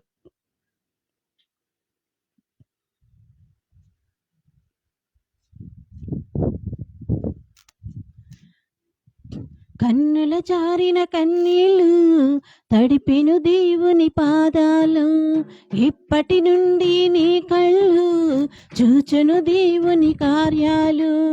కన్నుల జారిన కన్నీళ్ళు తడిపెను దేవుని పాదాలు, ఇప్పటి నుండి నీ కళ్ళు చూచును దేవుని కార్యాలు. ఉందిలే దీవెనా ఎందుకా వేదన, పొందిన యాతన దేవుడే మరచునా. ఉందిలే దీవెనా ఎందుకా వేదన, పొందిన యాతన దేవుడే మరచునా. కన్నుల జారిన కన్నీళ్ళు తడిపిను దేవుని పాదాలు, ఇప్పటి నుండి నీ కళ్ళు చూచును దేవుని కార్యాలు. హల్లెలూయా. దేవుడు చెప్తున్నాడు, ఇన్ని సంవత్సరాల నుంచి మేము ఏవైతే కన్నీళ్లు కార్చామో ఆ కన్నీళ్ళు అంట వృధాగా పోలేదని మాట్లాడుతున్నాడు దేవుడు. ఆ కన్నీళ్ళు అంటే ఎక్కడికి వెళ్ళాయి? పాపాత్మురాలైన స్త్రీ కన్నీళ్లతో ఆయన పాదాలు కడిగినప్పుడు ఆమె విస్తారమైన పాపాలు క్షమించబడి అంట. అదేవిధంగా మేము కార్చిన కన్నీళ్లు, మేము పడిన వేదన అంతా, కన్నీళ్లు కాచినప్పుడు అవి భూమిలో ఇంకిపోలేదు కానీ ఆయన పాదాలకు చెంతకు చేరి అంట. దేవుడు అప్పుడు చెప్తున్నాడు, ఎప్పటి వరకు నువ్వు ఎండిపోయిన ఎడారిని చూసావు, ఆ ఎండిపోయిన స్థాని ఇప్పటి నుంచి నీ కళ్ళు దేవుని కార్యాలు చూస్తాయని చెప్పాడు. హల్లెలూయా. చప్పట్లు కూడా దేవుని మహింపడతామా? దేవుడు అంటున్నాడు, ఇప్పుడు వరకు వేదన పొందేవు, ఇక వేదన ఉండదు. చూసా నీళ్లు కొరకు చూడండి, ఒక డ్రైనేజ్ లో నీళ్లు స్మెల్ వస్తే ఎలా ఉంటాయి తెలుసా? ఎలా ఉంటాయి డ్రైనేజ్ నీళ్లు? ఆ స్మెల్ వచ్చే నీళ్లు, ఆ నీళ్ళల్లో మేము బ్లీచింగ్ పౌడర్ వేసుకొని, తర్వాత డెటాల్ వేసుకొని ఒక 2 hours దాన్ని అలా పెట్టేసి అది తేరుకున్న తర్వాత ఆ పై నీళ్లు తీసుకొని స్నానాలు చేసాము. అంత వేదన అనుభవించాము. ఓ పక్కన పాములు, ఓ పక్కన తేళ్ళు, ఏటి నుంచి ఏమొస్తే తెలీదు. అటువంటి పరిస్థితుల్లో మేము ఉన్నప్పుడు దేవుడు చెప్తున్నాడు, నువ్వు పొందిన వేదన దేవుడు చూచిన్నాడు. ఇక నుంచి నీ కళ్ళు దేవుడు చేసే కార్యాలు మాత్రమే చూస్తాయి, ఇంకా ఏమీ చూడవని దేవుడు మాట్లాడాడు. హల్లెలూయా, హల్లెలూయా. అందుకే ఎన్ని కష్టాలు వచ్చినా మేము ఎందుకు నిబ్బరంగా ఉంటాం తెలుసా? దేవుడు చేసిన వాగ్దానము ఆయన మరిచే దేవుడు కాదు. అబ్రహాముకు మాట ఇచ్చాడు, ఆ యజమానుడికి మాట ఇచ్చాడు, ఆయన చేసి తీరాడు. అదేవిధంగా దేవుడు మనకిచ్చిన మాటను కూడా ఆయన మన జీవితంలో కూడా నెరవేర్చాలంటే ఆయన చెప్పింది మనము చేయాలి.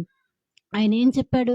నన్ను వెంబడించమన్నాడు, నా మాట వినమన్నాడు, నా నీతిని నా రాజ్యాన్ని ఆయన వెతకమన్నాడు, ఎడతెగక ప్రార్థన చేయమన్నాడు, ఏక మనసుతో కనిపెట్టి ప్రార్థన చేయమన్నాడు.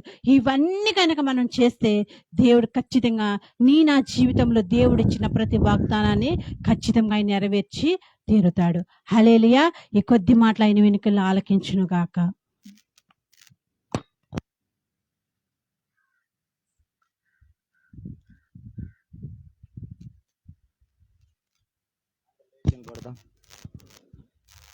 అందరు లేచి నిలబడదాం.